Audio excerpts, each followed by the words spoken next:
அண்ணா ஆரம்பிச்சலாமாண்ணே? ஆரம்பிக்கலாம். வீரமுத்து வந்துட்டாப்லையா? சரிண்ணா, ஓகே. இன்னும் வீரமுத்தண்ணா வரலண்ணே. சரி, வீரமுத்தண்ணா வரல, ஜெயபாலையாண்ணா வரல. பாடல் சீஃப் செய்யாத வராங்க. பாடிக்கொண்டிருக்கும் சமயத்துல நம்ம ஆ யாராவது ஒருவர் வந்துருவாங்க. அதை அதுக்காக தான் ஆரம்பிச்சலாமாண்ணே? ஆரம்பிக்கலாம். அப்ப ஆரம்பிச்சலாமாண்ணே? சரிண்ணா, ஓகேண்ணே. தேவனுடைய நாமத்துக்கு மகிமையாகட்டும். தொடர்ந்து இந்த நாளுக்குரிய இந்த ஒரு சிறப்பு நிகழ்வான இந்த விவாதம் அடிக்க நேரம் கடந்து சொல்ல இருக்கின்றோம். 200 நாட்களில் முழு வேதாகம தியானம் அப்படின்னு அந்த அடிப்படையில் ஆரம்பிக்கப்பட்ட இந்த நிகழ்வானது இன்றைய தினத்துல ஒரு சிறப்பான நிகழ்வாய் விவாதமடை அப்படின்ற ஒரு தலைப்புல அதை நம்ம கொண்டு போறோம். அதை இன்னும் நம்மளுடைய நெறியாளருடைய கரங்களை கொடுக்கும்போது அதை மாற்றி நமக்கு எப்படின்ற இந்த ப்ரோக்ராம் நடத்த இருக்கிறார். நம்மள இணைந்திருக்கக்கூடிய யாரையும் ஒருவர் ஒரு ஆரம்ப ஜபம் செய்து இதை தொடங்கி வைக்கும்படியாக அன்போடு கேட்டுக்கொள்ளப்படுகிறீர்கள். நம்மள இணைந்திருக்கக்கூடிய யாரையும் ஒருவர் இந்த நாளுக்குரிய இந்த நிகழ்வுக்காக ஆரம்ப ஜபம்.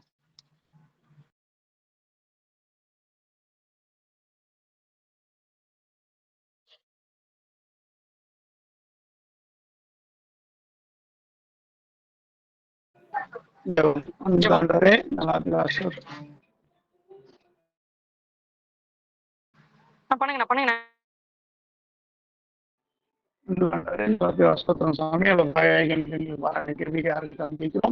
இந்த நாளிலும் வாழ்வது எளிதே அரிதே என்ற ஒரு பெரிய இருதயத்தின் நெருடலை ஆண்டவரே சாமி வேதாந்தத்தின் அடிப்படையில அறிய விரும்புகிறோம். தேவரீர் இடைப்பட்டு ஆண்டவரே சாமி நீர் எங்களோடு பேசி ஒவ்வொருவருக்கும் தேவையான பதிலை நீர் கொடுக்க வேண்டுமா கெஞ்சிறோம். நெறியாளரை ஒப்படைக்கிறோம், சிறப்பு விருந்தினரை ஒப்படைக்கிறோம், பங்காளர்களை ஒப்படைக்கிறோம், கேட்கிறவர்களை ஒப்படைக்கிறோம், யூடியூப் மற்ற சேனல் வழியாக ஆண்டவரே பார்க்கிறவர்களை, பார்க்க போகிறவர்களை, இணைய போகிறவர்களை எல்லாரையும் கரங்களை ஒப்படைக்கிறோம். இந்த இணையதளத்துல வருகின்ற அந்த கதிர்வீச்சுகள் எல்லாம் கரெக்டா செல்லவும் ஆண்டவரே சாமி அது ஒழுங்கு கிரமமாய் பேசுகிறவர்களும் கேட்கிறவர்களும் சரியாய் அது ஜீர்ணிக்கப்படத்தக்க வகையில் அது ஏற்றுக்கொள்ளப்படத்தக்க வகையில் இருக்க உதவித்தாங்க. இதை நடத்துகிற அருமையான பிள்ளையையும் குழுவையும் நீங்க ஆசீர்வதிங்க. தொடர்ந்து போதுமானவராயிரும் வழி நடத்தும் பொறுப்பேற்றுக் கொள்ளும். கேட்டதையும் கேட்க வர அந்த இகபிரன் பேசின நல்ல விதாவே. ஆமென். தேங்க்யூ, நன்றி. தொடர்ந்து நம்ம ஒரு பாடலை பாடி இந்த நிகழ்வுக்கு நேரம் நம்ம கடந்து செல்ல இருக்கின்றோம். பாதம் பற்றி தேடினேன், பாசம் கொண்டு ஏங்கினேன், அன்பு போதுமே என்றென்றும் என்னை தாங்குவே. இந்த பாடலை நம்ம பாடி தொடங்க இருக்கின்றோம். நம்ம மத்தியில் இணைந்திருக்கக்கூடிய சகோதரர் வீரமணி அவர்கள் இந்த பாடலை பாடி தொடங்கி வைப்பார். அந்த பாடலை பாடினதுக்கு அப்புறம் அடுத்த நிகழ்வுக்கு நேராக செஷன் நிறைய கடந்து செல்வோம். தம்பி வீரமணி அவர்களை இந்த பாடலை பாடி அன்படி கேட்கிறீர்கள். ஓகே. பாதம் பற்றி தேடினேன், பாசம் கொண்டு ஏங்கினேன், அன்பு ஒன்று போதுமே என்றென்றும் என்னை தாங்குமே. என் இயேசுவே நான் உந்தன் பிள்ளையே, என் இயேசுவே நான் உந்தன் பிள்ளையே. பாதம் பற்றி தேடினேன், பாசம் கொண்டு ஏங்கினேன், அன்பு ஒன்று போதுமே என்றென்றும் என்னை தாங்குமே. என் இயேசுவே நான் உந்தன் பிள்ளையே, என் இயேசுவே நான் உந்தன் பிள்ளையே.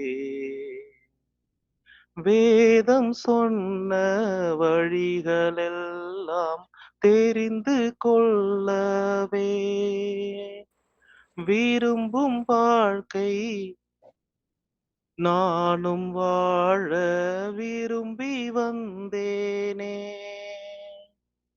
வேதம் சொன்ன வழிகளெல்லாம் தெரிந்து கொள்ளவே,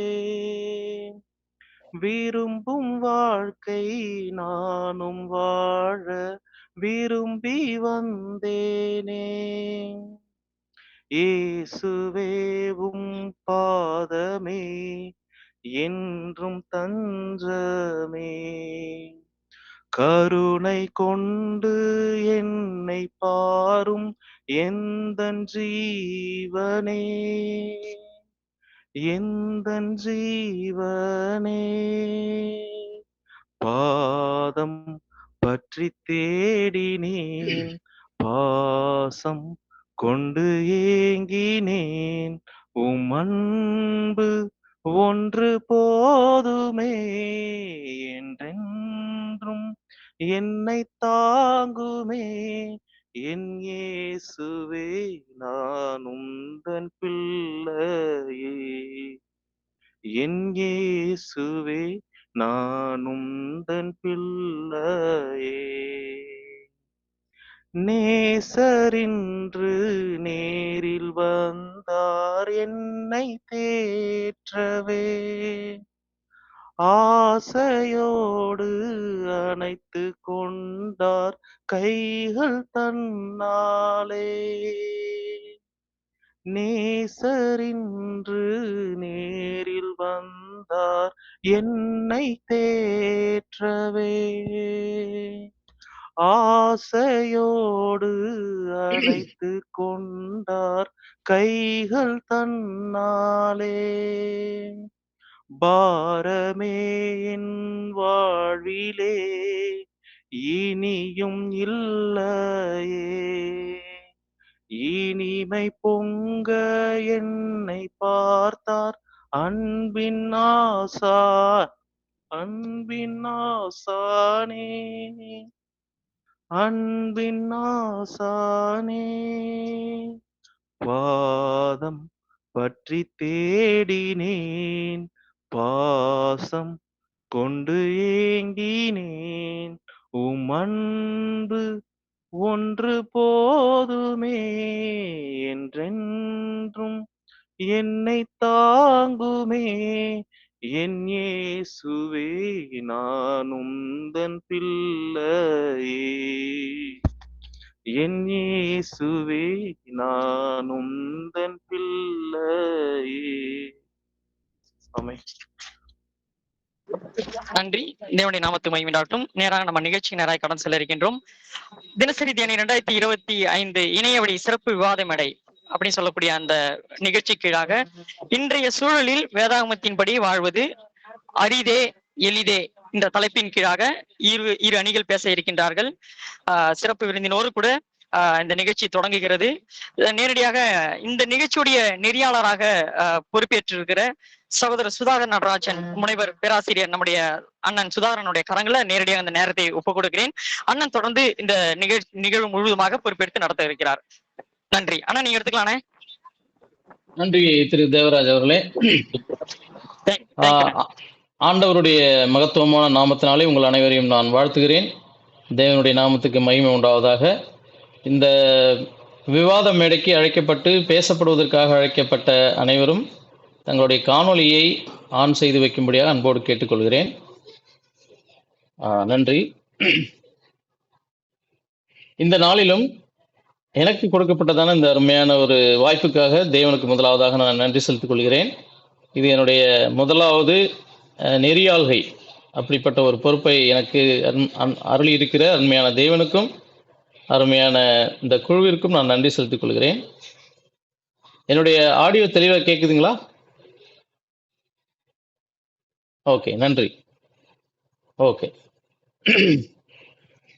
இந்த நாளிலும் ஒரு தலைப்பின் கீழாக நாம் ஆண்டவருக்கு பிரியமான முறையிலே விவாதம் செய்ய போகிறோம். இந்த விவாதத்தின் தலைப்பு இன்றைய சூழலில் வேதாகமத்தின்படி வாழ்வது அரிதே அப்படி என்று பேசும்படியாக ஒரு சாரார் அழைக்கப்பட்டிருக்கிறார்கள்.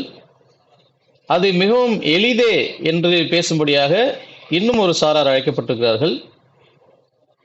இந்த தலைப்பை பார்ப்போமானால் இது ஒரு விவாத மேடை. விவாதம் செய்வது நல்லதா கெட்டதா அப்படி என்ற காரியம் முதலாவது நம்முடைய மனதில் எழும்.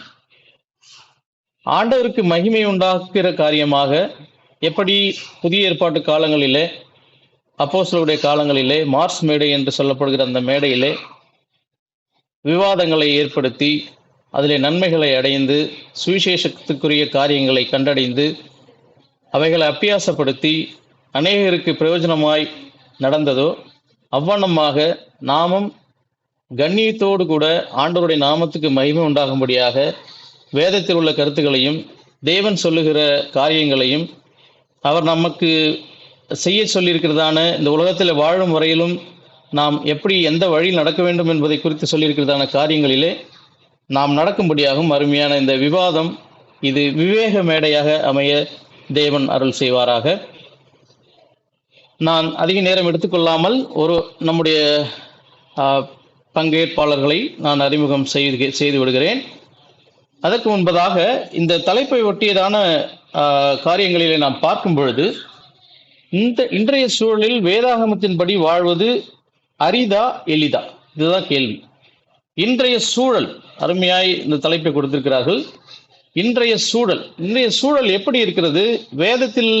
வேதம் கொடுக்கப்பட்ட வேத காலம், அந்த பிபிலிக்கல் ஏஜ் எப்படி இருந்தது? உலகம் படைக்கப்பட்ட காலம் முதலாவதாக இயேசு கிறிஸ்துவனுடைய காலம் வரையிலாக எப்படி இருந்தது? அதற்கு பின்பாக எப்படி இருந்தது? நாளுக்கு நாள் எப்படி நவீனமயமாகி கொண்டிருக்கிறது என்று நாம் பார்த்து கொண்டிருக்கிறோம். நாம் அந்த காலத்திலே கொடுக்கப்பட்டதான தேவனால் கொடுக்கப்பட்டதான அருமையான அந்த வேதத்தை நம்முடைய மறைபொருளாக எடுத்து அதன்படி வாழ்வதிலே நாம் முயன்று கொண்டிருக்கிறோம். அதில் அநேக பாடுகள் உண்டு, அநேக கவலைகள் உண்டு, கஷ்டங்கள் உண்டு, முட்கள் இறந்த பாதைகள் உண்டு. அவைகளெல்லாம் தாண்டி நாம் நடந்து கொண்டிருக்கிறோமா? அவைகளெல்லாம் நாம் பெரிதாக எண்ணிக்கொண்டிருக்கிறோமா என்பதுதான் இப்பொழுது கேள்வி. அந்த அரிதான காரியமாக இதை எடுத்துக்கொண்டு நாம் பின்னோக்கி போகிறோமா, இல்லை எளிதென்று சொல்லி ஆண்டவருக்கு பிரியமான வழியிலே முன்னேறி கொண்டிருக்கிறோமா என்பதுதான் இப்பொழுது பிரதானமாக வைக்கப்பட்டிருக்கிற ஒரு வினா. அன்றைய காலகட்டத்தில் என்னென்ன இருந்தது, இந்த காலகட்டத்தில் எப்படி அது வித்தியாசப்படுகிறது, அதை நாம் முதலாவது தெரிந்து கொள்ள வேண்டும். சுருக்கமாக சொல்லி முடிப்போம். இன்றைய காலகட்டத்தில் தொழில்நுட்பம் மிகவும் வளர்ந்திருக்கிறது. நாம் அனைவரும் அடிக்கடி பேசிக்கொண்டிருக்கிறதான இந்த செயற்கை நுண்ணறிவு, இணைய வழியான காரியங்கள், செயற்கைக்கோள்கள் ஏவுகிற காரியங்கள், உலகளாவிய தகவல் பரிமாற்றங்கள், இதையெல்லாம் பார்க்கிற பொழுது மிகவும் உச்சத்தை நாம் அடைந்து கொண்டிருக்கிறோம் தொழில்நுட்பத்திலே. அந்த காலத்திலே இப்படிப்பட்ட கணினிகள் கிடையாது, அலைபேசிகள் கிடையாது, இப்படிப்பட்டதான ஒரு இமெயில்ஸ் கிடையாது. நாம் பேசிக்கொள்வதே பெரிய அரிதான காரியமாக இருக்கும். நம்முடைய கருத்துக்களை பரிமாறிக்கொள்வதே அரிதான காரியமாக இருக்கும். பிற்பாடு சமூகத்துக்கும் பண்பாட்டுக்கும் நாம் வருவோமானால், பழைய காலத்திலே வேத காலங்களிலே விவசாயத்தை செய்து கொண்டும் மாடு மாடுகளை மேய்த்து கொண்டும் ஒரு இடத்திலிருந்து இன்னொரு இடத்திற்கு குடிபெயர்ந்து போய்கொண்டிருந்தும் தங்களுக்கு தேவையான காரியங்களை சவதரித்து கொண்டும் வாழ்ந்து கொண்டிருந்த மனிதர்கள், பழங்குடிகளாக வாழ்ந்து கொண்டிருந்த மனிதர்கள், இப்பொழுது பார்ப்போமானால் குழுவாக குளோபலைசேஷன் என்று சொல்லப்படக்கூடிய உலகமயமாகி தனிமையான ஒரு சமூகமாக ஏற்பட்டு எக்கச்சக்கமான பண்பாட்டு பரிமாற்றங்கள், மாற்றங்கள் அனைத்து நடந்து கொண்டிருக்கிற காரியமாக இருக்கிறது. நம்முடைய அரசியல் அமைப்பை பார்க்குமானால், பழைய காலத்திலே தேவனை முதன்மையாக கொண்டு, வேத காலத்திலே ராஜாக்களை முதன்மையாக கொண்டு, நியாயாதிபதிகளை முதன்மையாக கொண்டு வாழ்ந்த ராஜ்யங்கள் உண்டு. பழங்குடி அமைப்புக்கு சேர்ந்த ஒரு தலைவர்களை வைத்து ஆளுகை செய்த காரியங்கள் உண்டு. இந்த நாட்களிலே மிகவும் விஞ்ஞானம் செறிவூட்டப்பட்ட அரசியல் அமைப்புகள், அரசியல் செயல்பாடுகள் அமைந்து கொண்டிருக்கின்றன. ஜனநாயகம், சட்ட அமைப்புகள், உலகளாவிய அரசியல், இதையெல்லாம் நாம் கூர்ந்து பார்த்து கொண்டிருக்கிறோம். அன்றைய காலகட்டத்திலே ஆன்மீக நிலை என்று பார்ப்போமானால், கடவுளுக்கு மாத்திரம் பிரதானமான அதிகாரம் கொடுக்கப்பட்டிருந்தது. அவருக்கு ஆழமான மரியாதையை நாம் கொடுத்து கொண்டிருந்தோம். தீர்க்கதரிசிகள் இருந்தார்கள், அதிசயங்கள் நடந்தது. இந்த காலத்திலே பல்வேறுபட்டதான மதங்கள் பிரிந்திருக்கின்றன, நிறைய சந்தேகங்கள் ஏற்பட்டிருக்கின்றன. ஒரு குழு ஆண்டவர் கடவுள் என்ற காரியத்தை நம்பி ஓடிக்கொண்டிருக்கிறது. ஒரு குழு கடவுள் இல்லை என்று சொல்லி ஏத்திசம் என்ற அந்த கருத்தை பின்தொடர்ந்து சென்று கொண்டிருக்கிறது. ஒரு குழு ஆன்மீகத்தை தேடிக்கொண்டிருக்கிறது, ஒரு குழு ஆன்மீகத்தை தேடாமல் அறிவியலை தேடிக்கொண்டிருக்கிறது. இப்படி பல்வேறுபட்டதான ஆன்மீக நிலை இருந்து கொண்டிருக்கிறது. நம்முடைய நெறிமுறைகளை பார்ப்போமானால், நம்முடைய சட்டங்கள் எப்படி இருந்தது என்றால், பழைய காலத்திலே ஆண்டவர் கொடுத்ததான பழைய ஏற்பாட்டு காலத்திலே 10 கற்பனைகளாக இருக்கட்டும், அவர் கொடுத்ததான இந்த சட்டத்திட்டங்களாக இருக்கட்டும், அவைகளை மக்கள் தொடர்ந்து அவைகளை கை கொண்டு வந்தார்கள். இந்த காலத்திலே ஒவ்வொரு நாளும் சட்டங்கள் மாறிக்கொண்டிருக்கிறது. அமெண்ட்மெண்ட்ஸ் என்று சொல்லப்படக்கூடிய சட்ட திருத்தங்கள் வந்து கொண்டிருக்கின்றன. எல்லாம் மாறிக்கொண்டு, ஒழுக்க நெறிகள் மாறிக்கொண்டிருக்கின்றன.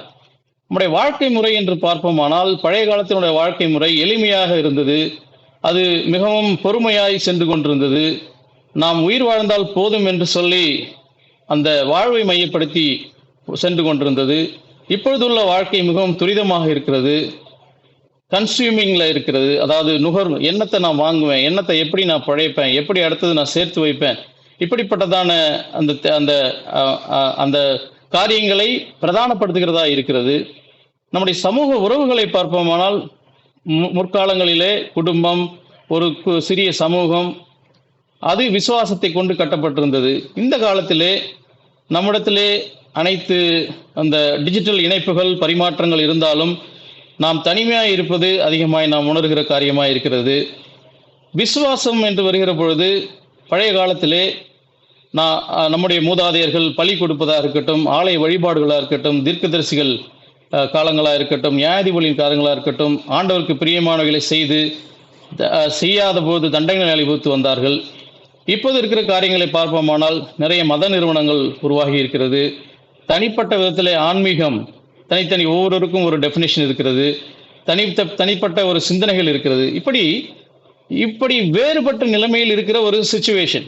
அதை தான் நம்ம தலைப்பில் பார்க்குறோம்.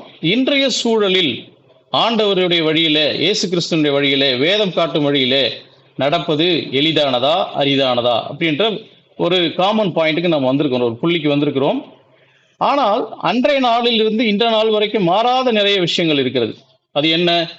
மனிதன் இன்றைய வரையிலும் நான் யார் என்று தேடிக்கொண்டே இருக்கிறான். நான் எதற்காக வந்தேன், நான் யார், நான் ஏன், எனக்கென்று இந்த பிள்ளைகள் கொடுக்கப்பட்டிருக்கிறாள், இந்த மனைவி கொடுக்கப்பட்டிருக்கிறாள், இந்த வாழ்க்கை கொடுக்கப்பட்டிருக்கு என்று சொல்லி தனிமையிலே யோசித்துக் கொண்டே இருக்கிறான்.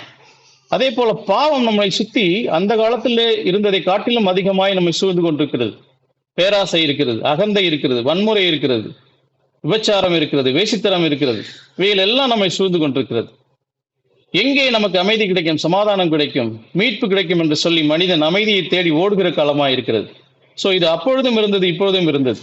இப்படிப்பட்டதான இந்த சூழலில் அருமையான நம்முடைய சகோதர சகோதரிகள் இந்த நாளிலே ஆண்டவருக்கு பிரியமான முறையிலே விவாதித்து அதை ஒரு முடிவுக்கு நாம் சென்று முடிவு நிலை அந்த புள்ளியை எட்டும்படியாக நாம் எத்தனித்திருக்கிறோம்.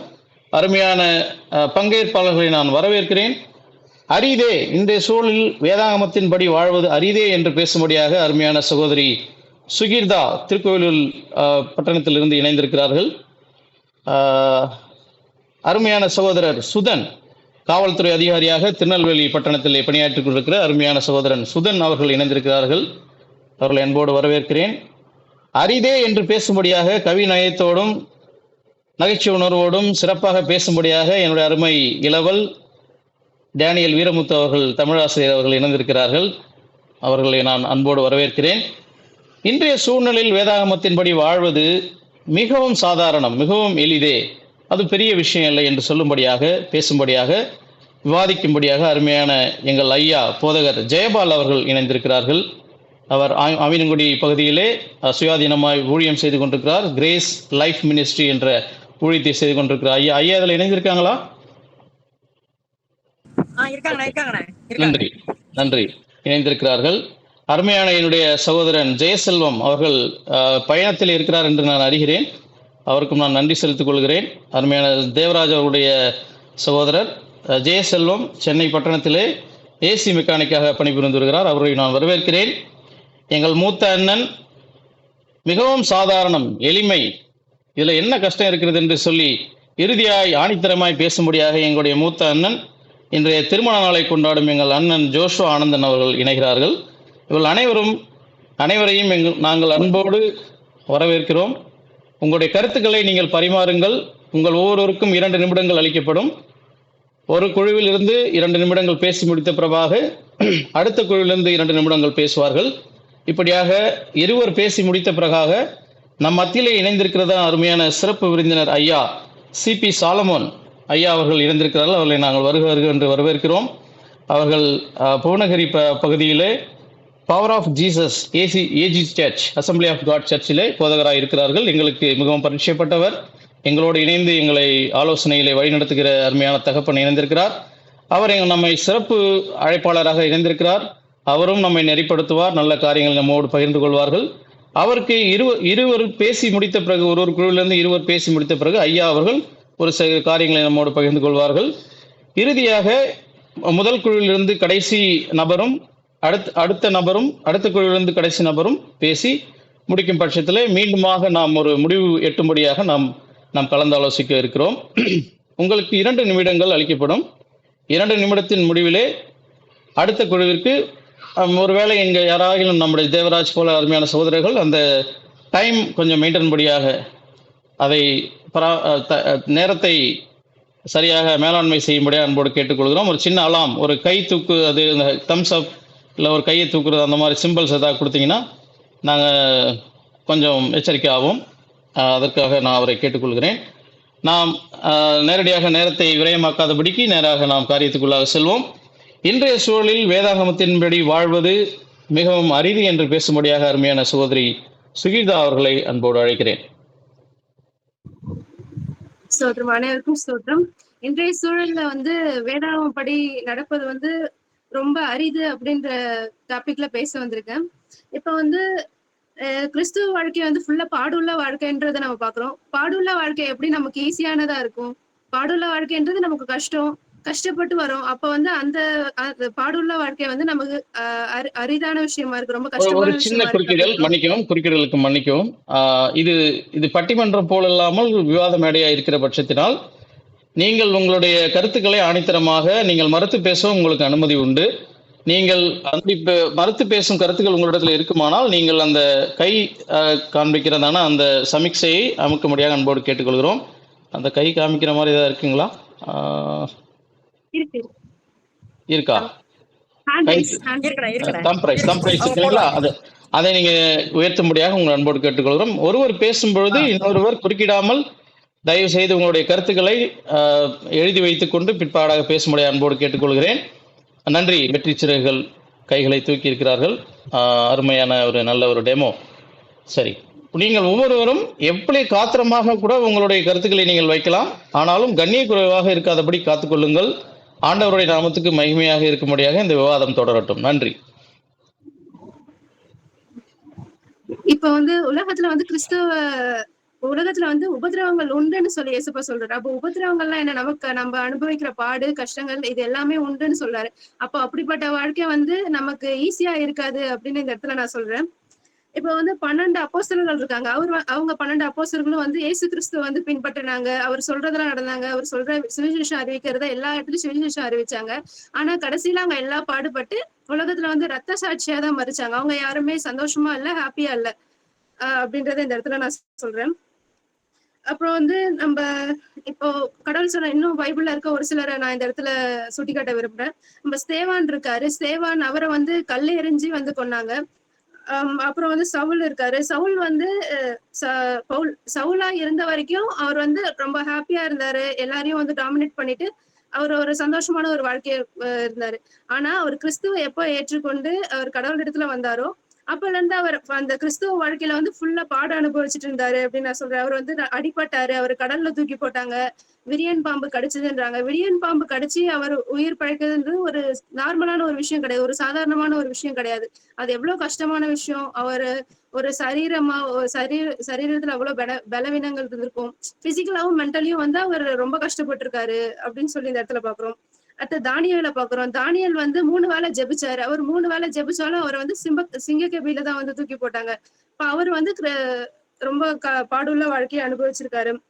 நம்ம ஆபிரகாம் விசுவாசத்தின் தலைவன், தகப்பன் அப்படின்னு சொல்றாங்க.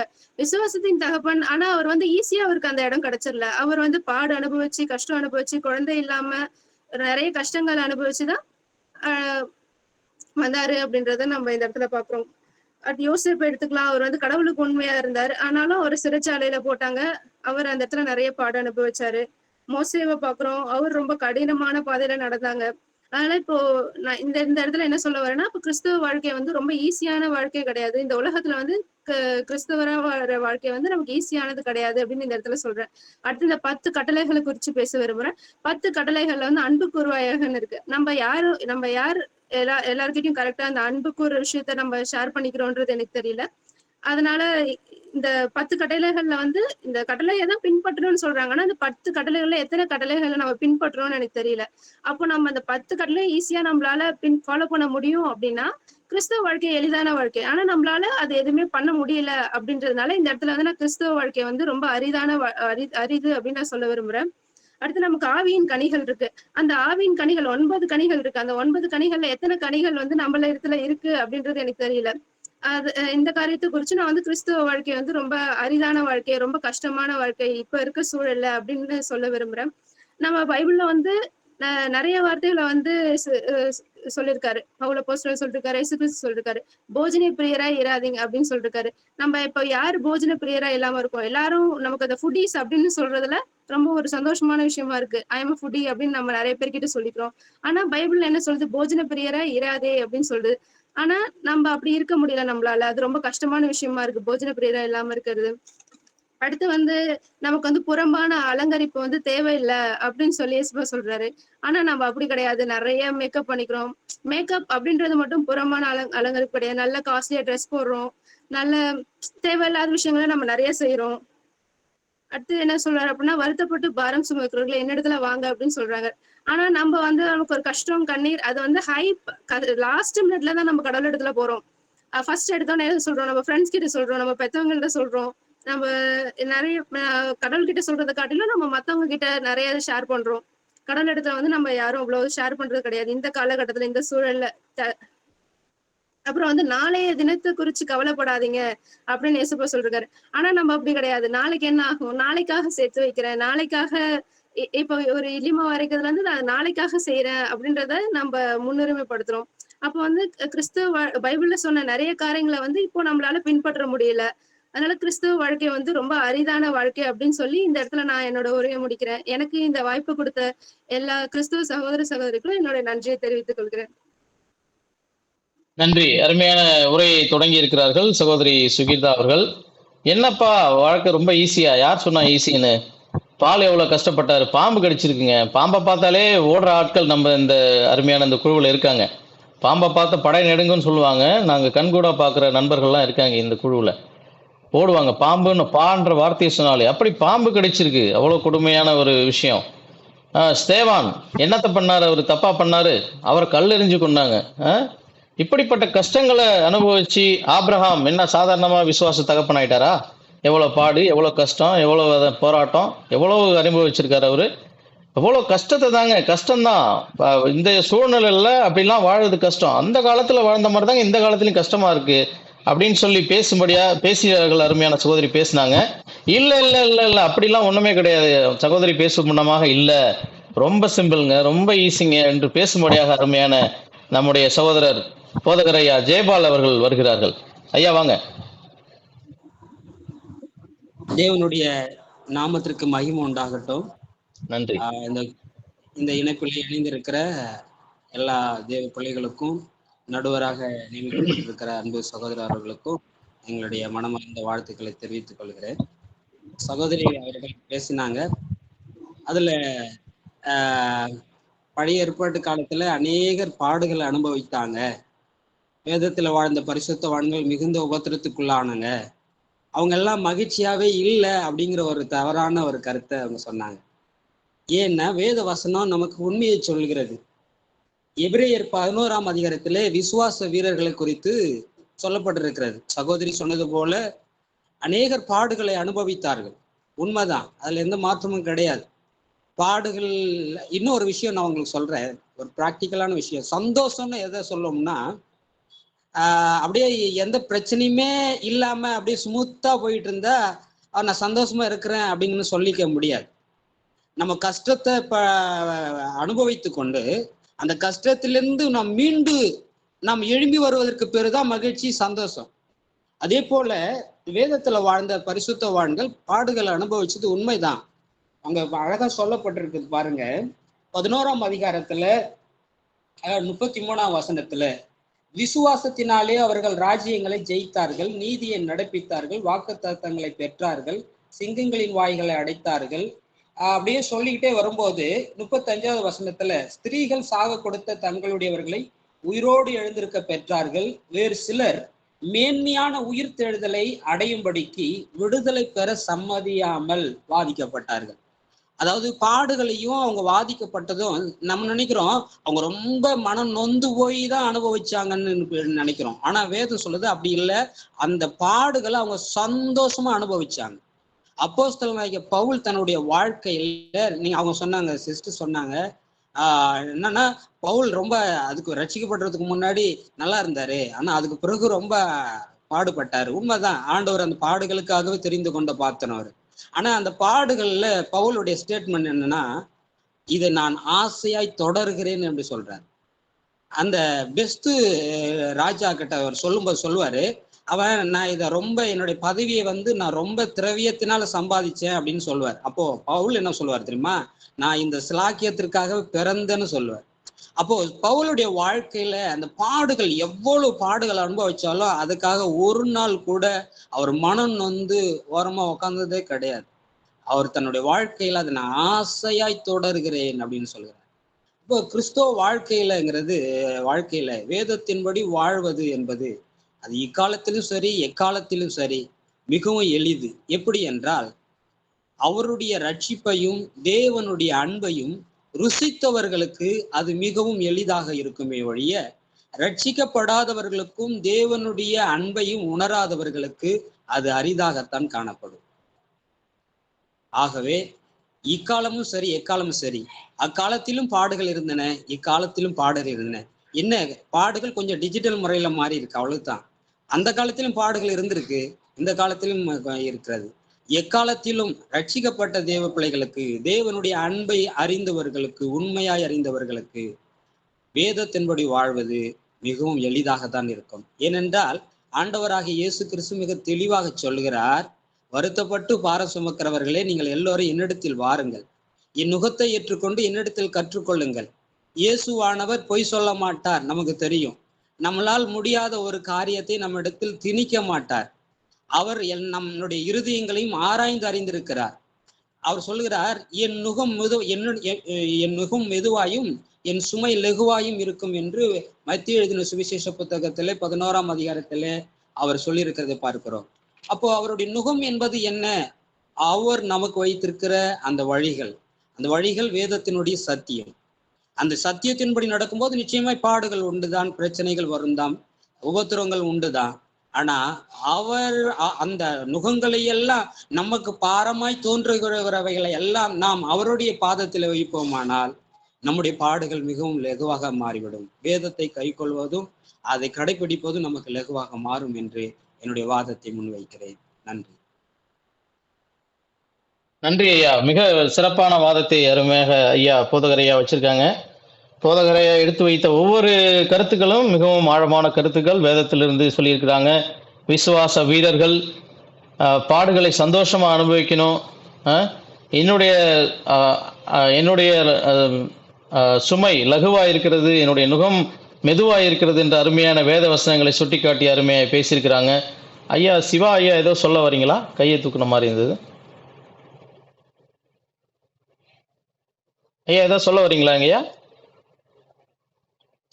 உங்களோட ஆடியோ ஆன் பண்ணிட்டு பேசுங்க ஐயா.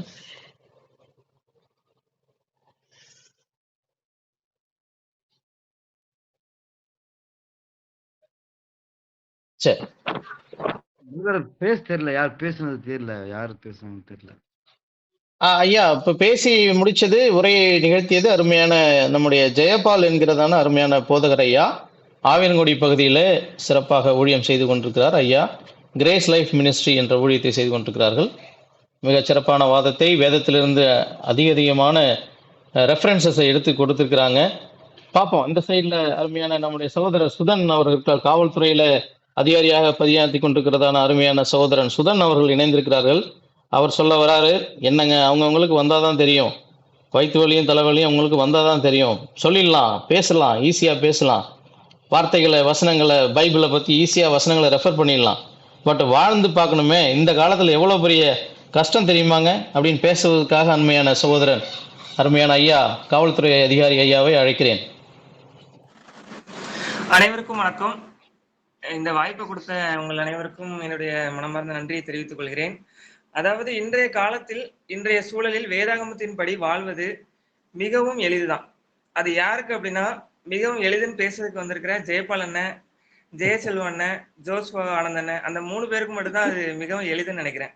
ஏன் அப்படின்னா, இன்றைய காலம் அப்படிங்கிறத விட்டுட்டு 1900, 1950 அந்த காலத்துல வந்து வாழ்வது வேணும்னா மிகவும் எளிதா இருந்திருக்கலாம். ஆனா இந்த காலத்துல நம்ம மக்களோடு மக்களாக வாழும்போது, உலகப்புறமான காரியத்தின் பின்பற்றி நம்ம வாழும்போது அது வந்து மிகவும் கடினமா தான் இருக்கும். நம்ம ஜெயபால் அண்ணன், போதகர் ஜெயபால் அண்ணன் வந்து என்ன சொல்லியிருந்தாங்க அப்படின்னா, பாடுகள் வந்து டிஜிட்டல் முறையில் மாறி உள்ளது அப்படிங்கிற ஒரு பாயிண்ட் சொல்லியிருந்தாங்க.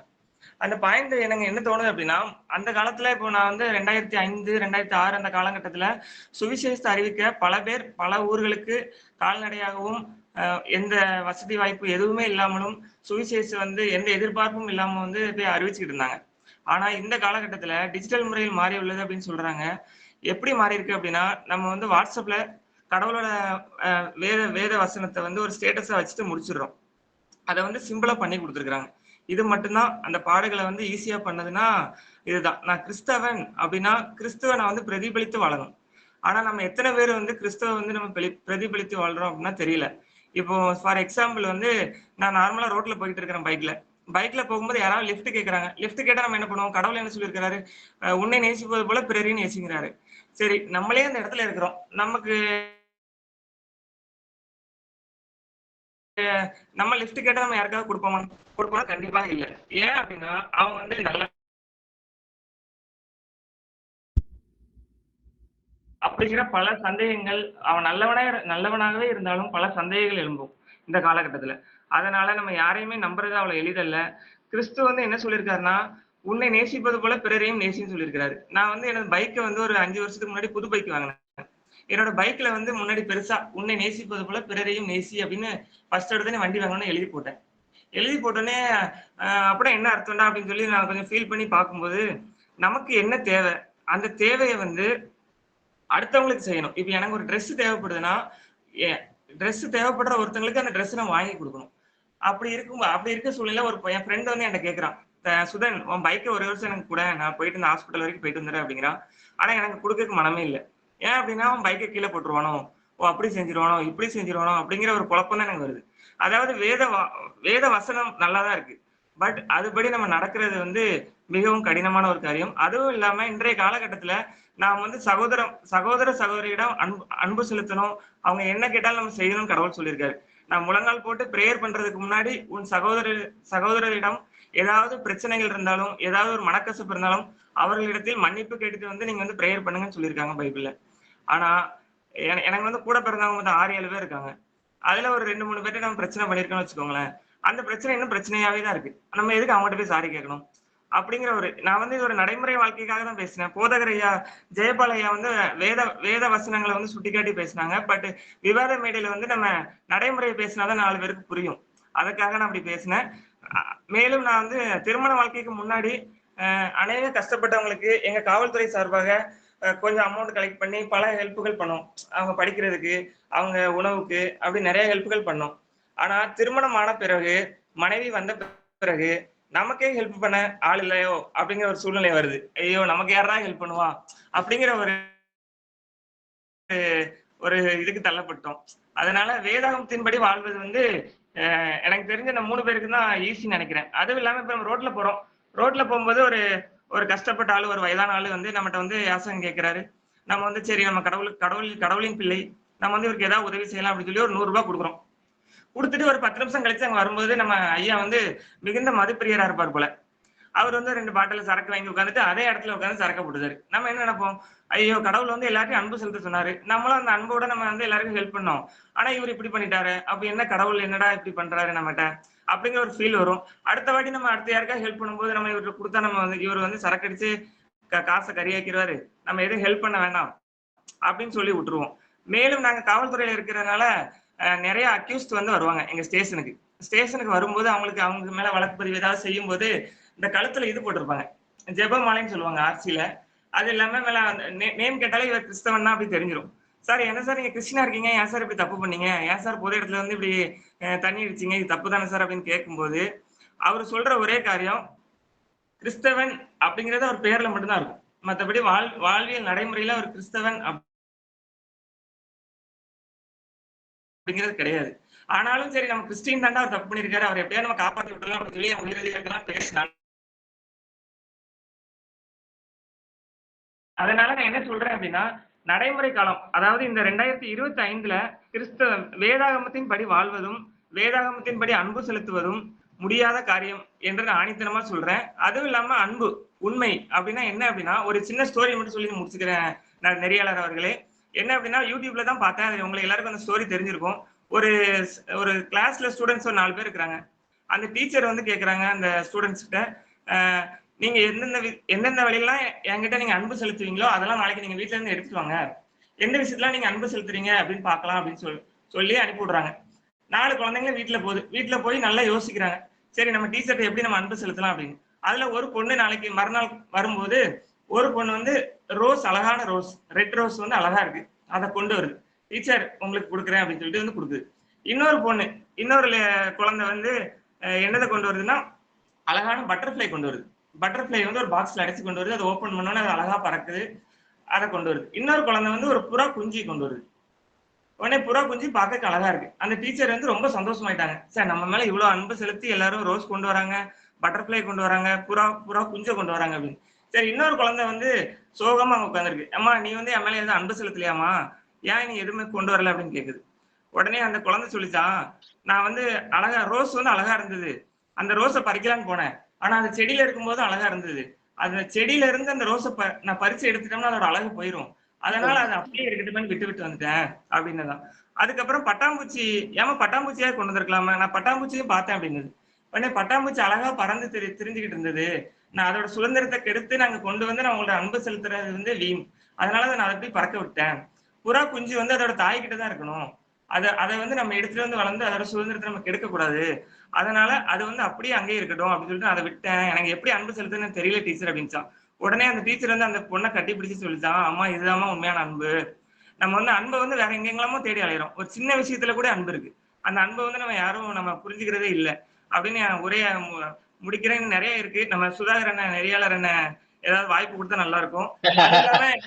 அது இல்லாம நம்ம ஒரு டேனியல் வீரமுத்து அண்ணன் எனக்காக சப்போர்ட்டா நிறைய பேசுவாங்கன்னு நினைக்கிறேன். கண்டிப்பா எங்க டீம் தான் கண்டிப்பா ஜெயிக்கும். நன்றி, வணக்கம். நன்றி நன்றி நன்றி சகோதரர், மிகவும் சிறப்பான உரையாற்றினீங்க.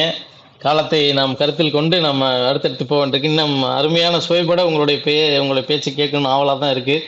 அருமையா சொன்னாரு அருமையான ஐயா சுதன் ஐயா சொன்னாங்க, மக்களோடு மக்களா வாழுறப்போ அப்பதாங்க தெரியும் பிரச்சனை. நம்ம பழைய காலத்துல நமக்கு டிஸ்ட்ராக்ஷன் கிடையாது, நமக்கு வந்து ஒரு மொபைல் ஃபோன் கிடையாது, ஒரு இன்டர்நெட் கிடையாது.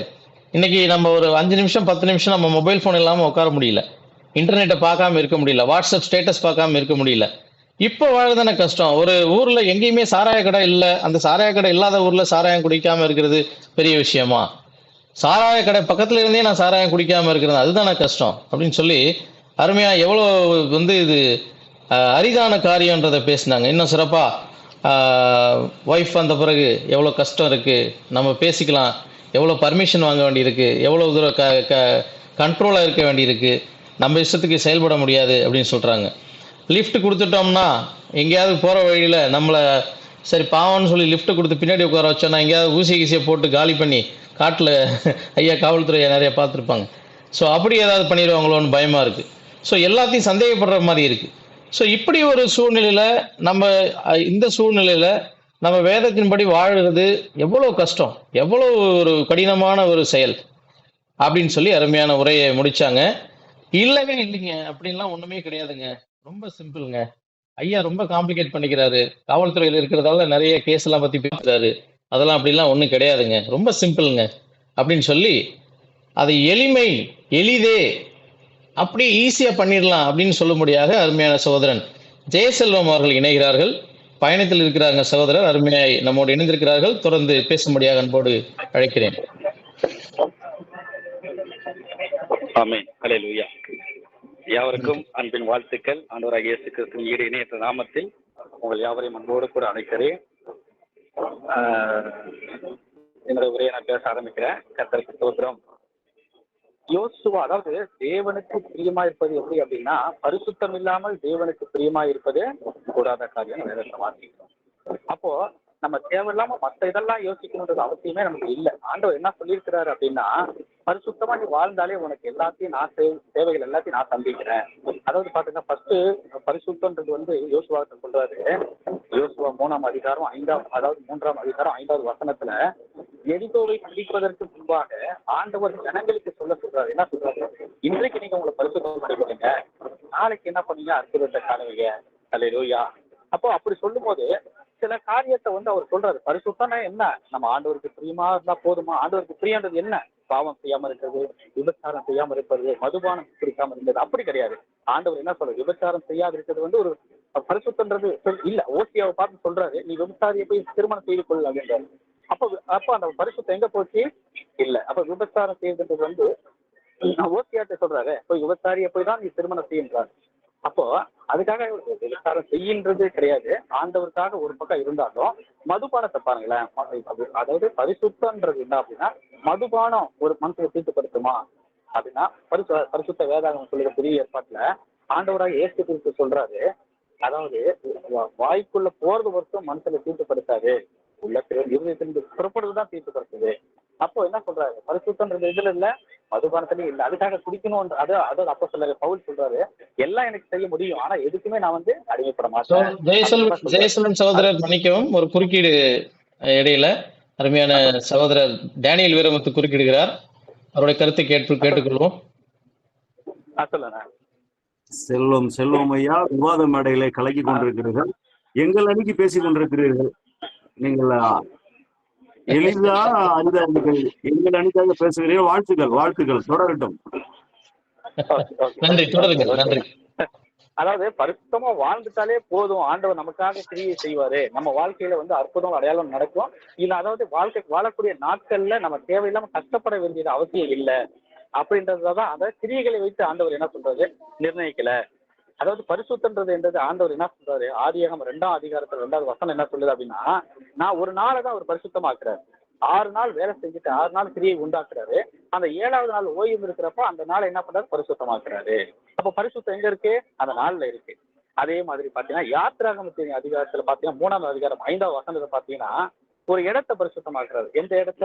அவர் நிக்கிற பூமி பரிசுத்த பூமி, உன் பாதத்தை கலட்டி போடு அப்படின்னு மோசையை பார்த்து சொல்றாரு. அப்போ அந்த இடத்தை பரிசுத்தமாக்குறாரு. நம்ம பரிசுத்தம்னா என்ன அப்படின்னு நமக்கு தெரியாம இருந்துட்டு இருக்கிறோம். ஆனா பரிசுத்தம் எங்க இருக்கு பாருங்களேன்? அந்த இடத்துல பரிசுத்தத்தை வைக்கிறாரு, அந்த நாள்ல பரிசுத்தத்தை வைக்கிறாரு. அடுத்தது பாத்தீங்கன்னா யாத்திராகமம் 12ஆம் அதிகாரம் 16வது வசனத்தை பாத்தீங்கன்னா பரிசுத்த சபையை சொல்றாரு. ஆண்டவருக்காக நம்ம ஒருவர் கூடி வரும்போது அந்த இடம் என்ன பண்ணுதா? பரிசுத்த தேவனுக்கு முன்பாக பரிசுத்தமா இருக்குது அப்படி சொல்றாரு. அதே மாதிரி யாத்திராகமம் 13:2 பார்த்தோம்னா முதற்பேரான அனைத்தும் பரிசுத்தமாக்கப்படுது ஆண்டவர் பார்வையில அப்படின்ற மாதிரி நம்ம பரிசுத்தமா வாழ்ந்துட்டாலே ஆண்டவர் இந்த உலகத்துல வாழ்றது எளிதுதான், பரிசுத்தமா நம்ம வாழ முடியும்ன்றதுதான் இங்க அவருக்கு ஆணித்தரமா சொல்றாரு. நீ முதலாவது தேவனுடைய ராஜ்யத்தை அவர் மீதியை தேடுங்க. அப்ப தேடும் போது என்ன பண்றாரு? நான் உனக்கான காரியங்களை மாதலாக முடிய பண்றேன் அப்படிங்கிறாரு. முதல்ல அநேக காரியங்கள் இருக்கலாம். அதுல அவனுக்கு பாருங்களேன், இப்ப பரிசுத்தமா வாழ்ந்துட்டா மாத்திரம் போதும். 6 நாட்கள் நீ வேலை செய்ய, 7வது நாள் மட்டும் பரிசுத்தமா நினைச்சு அப்படின்னா ஆண்டவர் உனக்காக செல்வையா குறுக்கீடு பண்ணிடணும். பரிசுத்தமா வாழ்றது அரிதா எளிதுங்களா? கஷ்டங்களா இல்ல பரிசுத்தமா வாழ்வது எளிது. அதாவது ஆண்டவருக்காக நம்ம என்ன பண்ண போறோம், அதாவது ஒரு தசம பாகமானாலும் சரி, ஒரு தேவனுக்காக வைராக்கியமா தேடுறதா இருந்தாலும் சரி, எதுவாக இருந்தாலும் ஆண்டவருக்கு முதலிடம் தரும்போது ஆண்டவர் நமக்காக காரியங்களை மாறுதலை செய்யறது.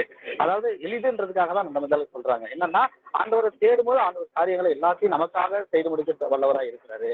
மோசைகிட்ட நிக்கிற இடத்த பார்த்து சீனாய் மலை சொல்றாரு பாருங்கள, நீ நிக்கிற இடம் பரிசுத்தம் உள்ளது, அதனால பாதத்தை கழிச்சு போடு. அப்ப நீ என்ன சொல்ற? எந்த கட்டளை நீ கீழ்படியும் போது ஆண்டவர் என்ன பண்றது? உன்னை பரிசுத்தமா வாழ நான் உனக்கு உதவி செய்யறேன். அதுதான் சொல்றாரு. 3வது பாத்தீங்கன்னா பூமியில எத்தனையோ கூடுகள் உண்டு, திருமண காரியங்கள், அரசியல் நிகழ்ச்சிகள், அது அநேக கூடுகள் இருக்கு. ஆனா சபைக்காக கூடுகிற மாத்திரத்துல அந்த இடத்துல என்ன பண்றாரு? ஆண்டவர் பரிசுத்தமா நான் மாத்துறேன். அப்ப பரிசுத்தமா மாத்திராலே அந்த உலகத்துல பாவ உலகத்துல அந்த அநேக சாட்சிகளுக்கு முன்பாக ஒரு நீதிமனா மாத்துற. நோவாவுக்கு கர்த்தருடைய கண்களுக்கு கிருபை கிடைச்சது. ஆனா அந்த காலகட்டங்கள் என்ன ஆச்சு? பாவம் பெருகின நாட்கள் தான், பாவம் பெருகின நாட்கள் தான். ஆனால் நோவாவுக்கு கர்த்தருடைய கண்களுக்கு கிருபை கிடைச்சது. அப்போ அதே மாதிரி அதை விட பெரிய கால ஆண்டவரே ரொம்ப டென்ஷனா என்ன பண்றாரு? உலகத்தை அழிக்கிற சூழ்நிலைக்கு வந்துட்டாரு. ஆனாலும் நம்ம ஆண்டவருக்கு எப்படி நோவாவுக்கு கர்த்தருடைய கண்களுக்கு கிருபை கிடைச்சது, நம்ம ஆண்டவர் எப்படி வாழ்ந்துருக்கிறாரு நோவா? அதோட சந்தேகம். அதே மாதிரி நம்ம வாழ நம்ம என்ன பண்ணணும், அர்ப்பணிக்கிறோம். ஆண்டவருடைய சித்தத்துக்கு நம்ம இல்லாம, ஏன்னா ஆண்டவர் நடந்த நாட்கள் எல்லாமே பிடுங்கப்படும். சரிங்களா? நம்ம ஆண்டவருக்காக நம்ம ஊழியம் செய்யும் போது, ஆண்டவருக்காக நம்ம வைராக்கியம் நிற்கும் போது, நமக்கு எதிராக நிற்பவன் யார்? இதுதான் நமக்கு சொல்ல போறோம். அதாவது ஆண்டவருக்காக நான் நிற்கிறேன், அப்பா நீங்க எனக்காக பொறுப்பெடுத்துக் கொள்ளுங்க அப்படி சொல்லும் போது ஆண்டவர் எல்லா காரியங்களும் மாறுதலை முடிவு பண்ண வல்லவராக இருக்கிறார். வாய்ப்பளிப்பதற்கு நன்றி செலுத்தி விடைபெறுகிறேன். நன்றி, வணக்கம். நன்றி சகோதரன். அருமையான உங்கள் பயணத்தின் மத்தியிலே எங்களிடத்திலே நீங்கள் வேத வசனத்தின் ஊடாக அநேக காரியங்களை எங்களோடு பகிர்ந்து கொண்டீர்கள். நன்றி. அவர் அருமையான சகோதரன் சொல்லும் பிரகாரமா உங்களுடைய மைக்கை மியூட்ல போட்டுருங்க பிரதர். நன்றி. நான் உன்னை பாத்துக்கிறேன்ப்பா, ஆண்டவர் சொல்றாரு, நான் உன்னை பாத்துக்கிறேன்ப்பா, என்னத்துக்கு நீ ஏன் கவலைப்படுற? முதலாவது நீ தேவனுடைய ராஜ்யத்தையும் நீதியையும் தேடு, பிறகு இதெல்லாம் உலகத்துல உனக்கு என்ன வேணும், என்ன உனக்கு படிப்பு வேணுமா, உனக்கு குழந்தை பாக்கியமா, உனக்கு வீடு வேணுமா, உனக்கு என்ன விதமான ஆசீர்வாதங்கள் வேணும்னு சொல்லு, நான் பாத்துக்கிறேன்னு ஆண்டவர் சொல்றாரு. அவ்வளவு ஈஸியான விஷயம் தானே அப்படின்னு சொல்லி அருமையான செல்வம் சகோதரர் சொல்றாரு. பட் ஆனா ஆண்டவரை தேடுறதானே கஷ்டம், அதுதானே பிரச்சனையா இருக்கு, அதுதானே வாழ்க்கையில போராட்டமா இருக்கு அப்படின்னு சொல்லி பேசுவதற்கு அருமையான சகோதரர் வெற்றி சிறகுகள் கவிஞர் அருமையான டேனியல் அவர்கள் வரும் முன்பாக நம்முடைய அருமையான சிறப்பு அழைப்பாளராக இருக்கிறதான ஐயா அசம்பிளி ஆஃப் காட் சபையை சேர்ந்த புவனகிரி பகுதி சபையை சேர்ந்த அருமையான சாலமோன் ஐயா அவர்களை ஒரு 2 நிமிடங்கள் வேதத்தில் உள்ள காரியங்களாக இருக்கட்டும், நவீன காலத்தில் வாழ்கிற காரியமாக இருக்கட்டும், நமக்கு ஒரு விதமான கிளாரிட்டி, அந்த விளக்கங்களை கொடுக்கும்படியாக ஒரு 2 நிமிடம் சுருக்கமாக எடுத்துக்கொண்டு அதை கொடுக்கும்படியாக அன்போடு கேட்டுக்கொள்கிறோம். அதன் பின்பாக நாம் இணைந்திருக்கிறதான அரிதே என்ற குழுவில் இணைந்திருக்கிறதான அருமையான சகோதரர் டேனியல் வீரமுத்தும், எளிதே என்ற குழுவில் இணைந்திருக்கிறதான அருமையான அண்ணன் ஜோஷா அவர்களும் பேசி இந்த சுற்றை முடிப்பார்கள். அருமையான ஐயா சாலமோன் அவர்களை நான் அழைக்கிறேன். கர்த்தருடைய பரிசுத்த நாமம் மகிமைப்படட்டும். எல்லாரையும் ஆண்டவர் இயேசுவின் நாமத்தில் வாழ்த்துகிறேன். இந்த நல்ல தருணத்துக்காக தேவனை துதிக்கிறேன். சொல்லப்பட்ட ஒவ்வொரு காரியத்தையும் சேர்த்து சுருக்கமாக சொல்ல விரும்புகிறேன். முதலாவது சந்தோஷத்தை குறித்து எல்லாருமே சொன்னார்கள். சந்தோஷம் என்று சொல்லும் பொழுது சங்கீதம் 149:2 பார்த்தீங்கன்னா, நம்மை உண்டாக்கின தேவனிடத்தில் நமக்கு சந்தோஷம் இருக்கிறது. அனித்தியமான உலக காரியத்தில் இருக்கும் பொழுது நமக்கு ஏமாற்றத்தை உண்டாக்கும். இரண்டாவது, முதல் நபர் குறிப்பிடும் பொழுது உபத்திரவத்தை சொன்னார்கள். சில சமயம் உபத்திரவத்தை கர்த்தர் எனக்கு அனுமதிக்கிறார், ஆனால் உபத்திரவப்படுகிறவர்களுக்கு நான் ஆறுதலாய் இருக்க அவர் எனக்கு கிருபையையும் ஆறுதலையும் பலத்தையும் கொடுத்து நடத்துகிற தேவனாய் இருக்கிறார். ரொம்ப முக்கியம். மூன்றாவது, பவுலை குறித்து ரொம்ப சூப்பரா சொன்னாங்க. அதுக்கு அடுத்த நபரும் சொல்லும்போது சொல்லி காட்டினாங்க. ஒரு காரியத்தை சொல்ல விரும்புறேன். எல்லாருக்குமே டோட்டலா நம் தேவன் நோக்கத்தின் தேவன். ஒவ்வொரு தனிப்பட்ட நபரை குறித்தும் தேவன் ஒரு நோக்கத்தை வைத்திருக்கிறார். பவுலை குறித்து பாஸ்டர் சொல்லும் பொழுது அவர் பாடுக்காக அழைக்கப்பட்டார்னு சொன்னார், உண்மை. ஆனா அதே சமயத்துல பவுல் பாடுக்காக அழைக்கப்பட்டாலும் மெலிதா தீவை குறித்து அவங்க சொன்னாங்க, விரியன் பாம்பு கவ்விற்று என்று சொல்லி. அந்த விரியன் பாம்பு கவ்வறதுக்கு கர்த்தர் ஏன் அனுமதித்தார் என்றால், அந்த தீவார் அவனை கொடிய பாதகன், கொலை பாதகன், இப்படி நுரத்தள்ளி சாவான்னு வாயை திறந்து பார்த்துட்டு இருக்கிறாங்க. அந்த 5வது வசனத்தை பாருங்க. ஆனா அவனுக்கு ஒண்ணுமே ஆகலன்னு எல்லாருக்கும் வேறு சிந்தை உண்டாகி இவன் தேவன் என்று சொன்னார்கள். அதுக்கப்புறம் மெலிதா தீவு ரட்சிக்கப்பட்டது. தேவன் அந்த இடத்துல வைத்திருந்த தேவனுடைய பரிபூரணமான திட்டம், தேவனுடைய நோக்கம், இது ரொம்ப முக்கியமா நம்ம அறிந்து கொள்ளக்கூடிய காரியம். அதனால எல்லாமே நான் ஒரே ஒரு காரியத்தை சிம்பிளா சொல்லுவேன். நம்ம ஒவ்வொரு காரியத்தை குறித்தும் தேவன் ஒரு நோக்கத்தை வைத்திருக்கிறார். இரண்டாவது சொல்லும் பொழுது அருமையான சோர் முடியாது அப்படின்னு சொல்லி ஒரே வார்த்தையில சொன்னாங்க. நான் சொல்றேன், நம்மளுடைய பிள்ளை, இப்ப என் பையன் இருக்கிறான் அப்படின்னா, என் சொல்லுக்கு கீழ்ப்படிய வேண்டும். வார்த்தை நம்முடைய கரத்தில் இருக்கிறது தேவனுடைய வார்த்தை. வசனம் ஃபுல்லா தேவனுடைய வார்த்தை. தேவனுடைய வார்த்தைய முடியாது அப்படின்னு சொல்லும் பொழுது தேவனையே நான் ரிஜெக்ட் பண்ணுகிறவனா இருக்கிறேன். அது ரொம்ப முக்கியம். பரிசுத்தத்தை குறித்து அருமையான சகோதரர் சொன்னார். பரிசுத்தம் அப்படிங்கிறது ஒரு குறிப்பிட்ட நபரை குறிக்கிறதா இருக்கிறது. கர்த்தராகிய தேவன். அது அருமையான யாத்திராகமத்துல ஒரு விளக்கத்தை அவர் சொன்னார். அவர் சொல்லும் பொழுது அழகா சொன்னார். என்னன்னு கேட்டா, நான் நிற்கிற இடம் பரிசுத்தமான பூமி. அப்ப தேவன் எங்க இருக்கிறாரோ அது பரிசுத்தமான இடம். லேவியராகமம் 26:12 வாசிப்பீங்கன்னா, நான் உங்கள் தேவன், உங்கள் மத்தியிலே நான் உலாவி வருவேன், நீங்கள் என் ஜனங்கள். அப்போ கர்த்தர் என்னோடு கூட இருக்கிறார். ஆனால் என் குடும்பத்தில் இருக்கிறாரானால், என் சபையில் இருக்கிறாரானால், அதுதான் பரிசுத்தமான ஒரு இடம். பரிசுத்தம் அப்படிங்கிற பொழுது தேவனை நாம் பிரதிபலிக்கிறவர்களாய் இருக்க வேண்டும். அடுத்து சகோதரர் இன்னொன்னு சொல்லும் பொழுது, உலகத்தை குறிப்பிட்டு உலகத்துல வாழ்றோம் முடியாது. நம்ம உலகத்தோட காம்ப்ரமைஸ் பண்ணுவதற்கு நாம் அழைக்கப்படவில்லை. யோவான் 17:16-17 வாசிப்பீங்கன்னா அழகா இயேசு சொன்னார், நான் உலகத்தான் அல்ல, ஆதலால் நீங்களும் உலகத்தார் அல்ல, என்னுடைய வசனத்தின் கற்பனையின்படி நீங்க வாழ வேண்டும் என்று சொன்னார். கர்த்தருடைய நாமம் மகிமைப்படட்டும். அதனால தொடர்ந்து நான் காரியங்களை உங்களோட கூட கடைசியா பகிர்ந்து கொள்கிறேன். என்னுடைய சமயம் முடிகிறது. நன்றி. மிக்க நன்றி ஐயா. அருமையான கருத்துக்களை நீங்க சம்மரைஸ் பண்ணி பேசினீர்கள். வேதத்திலிருந்து எங்களுக்கு அருமையாக காரியங்களை ரெஃபரன்ஸாக கொடுத்தீர்கள். நன்றி. இப்போது நம்ம மத்தியில் இருக்கிறதான அருமையான சகோதரன், உங்களுடைய மைக் கொஞ்சம் மியூட்ல போடலாம். யாராலும்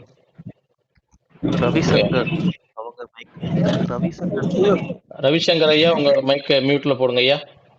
நன்றி நன்றி நன்றி. அருமையான சகோதரன், பேச்சு திறமை உள்ள சகோதரன், கவிதை நயத்தோடு பேசுகிற சகோதரன், வார்த்தைகள் நன்றாக வசப்படும்படியாக பேசுகிற அருமையான சகோதரன், அருமையான நம்முடைய இளவல் டேனியல் வீரமுத்து அவர்கள். என்னப்பா வாழ்க்கை, எப்படிப்பா இந்த உலகத்துல எவன் விழுங்கலான்னு கர்ஜிக்கிற சிங்கம் போல சாத்தான் சோதனையை என்னை சுத்தி வச்சிருக்கிறப்போ நான் ஈஸியா வாழ முடியும்? இயேசுக்கு பிரியமா எப்படி வாழ முடியும்? அவ்வளோ சாதாரணமாக நான் கடந்து போயிட முடியுமா? எவ்வளோ அட்ராக்ஷன், எவ்வளோ என்னுடைய டிஸ்ட்ராக்ஷன், என் வாழ்க்கையில் எவ்வளோ போராட்டம் இருக்குது அப்படின்னு சொல்லி பேசும்படியாக அருமையான சகோதரன் டேனியல் வீரமுத்து அவர்களை அழைக்கிறேன்.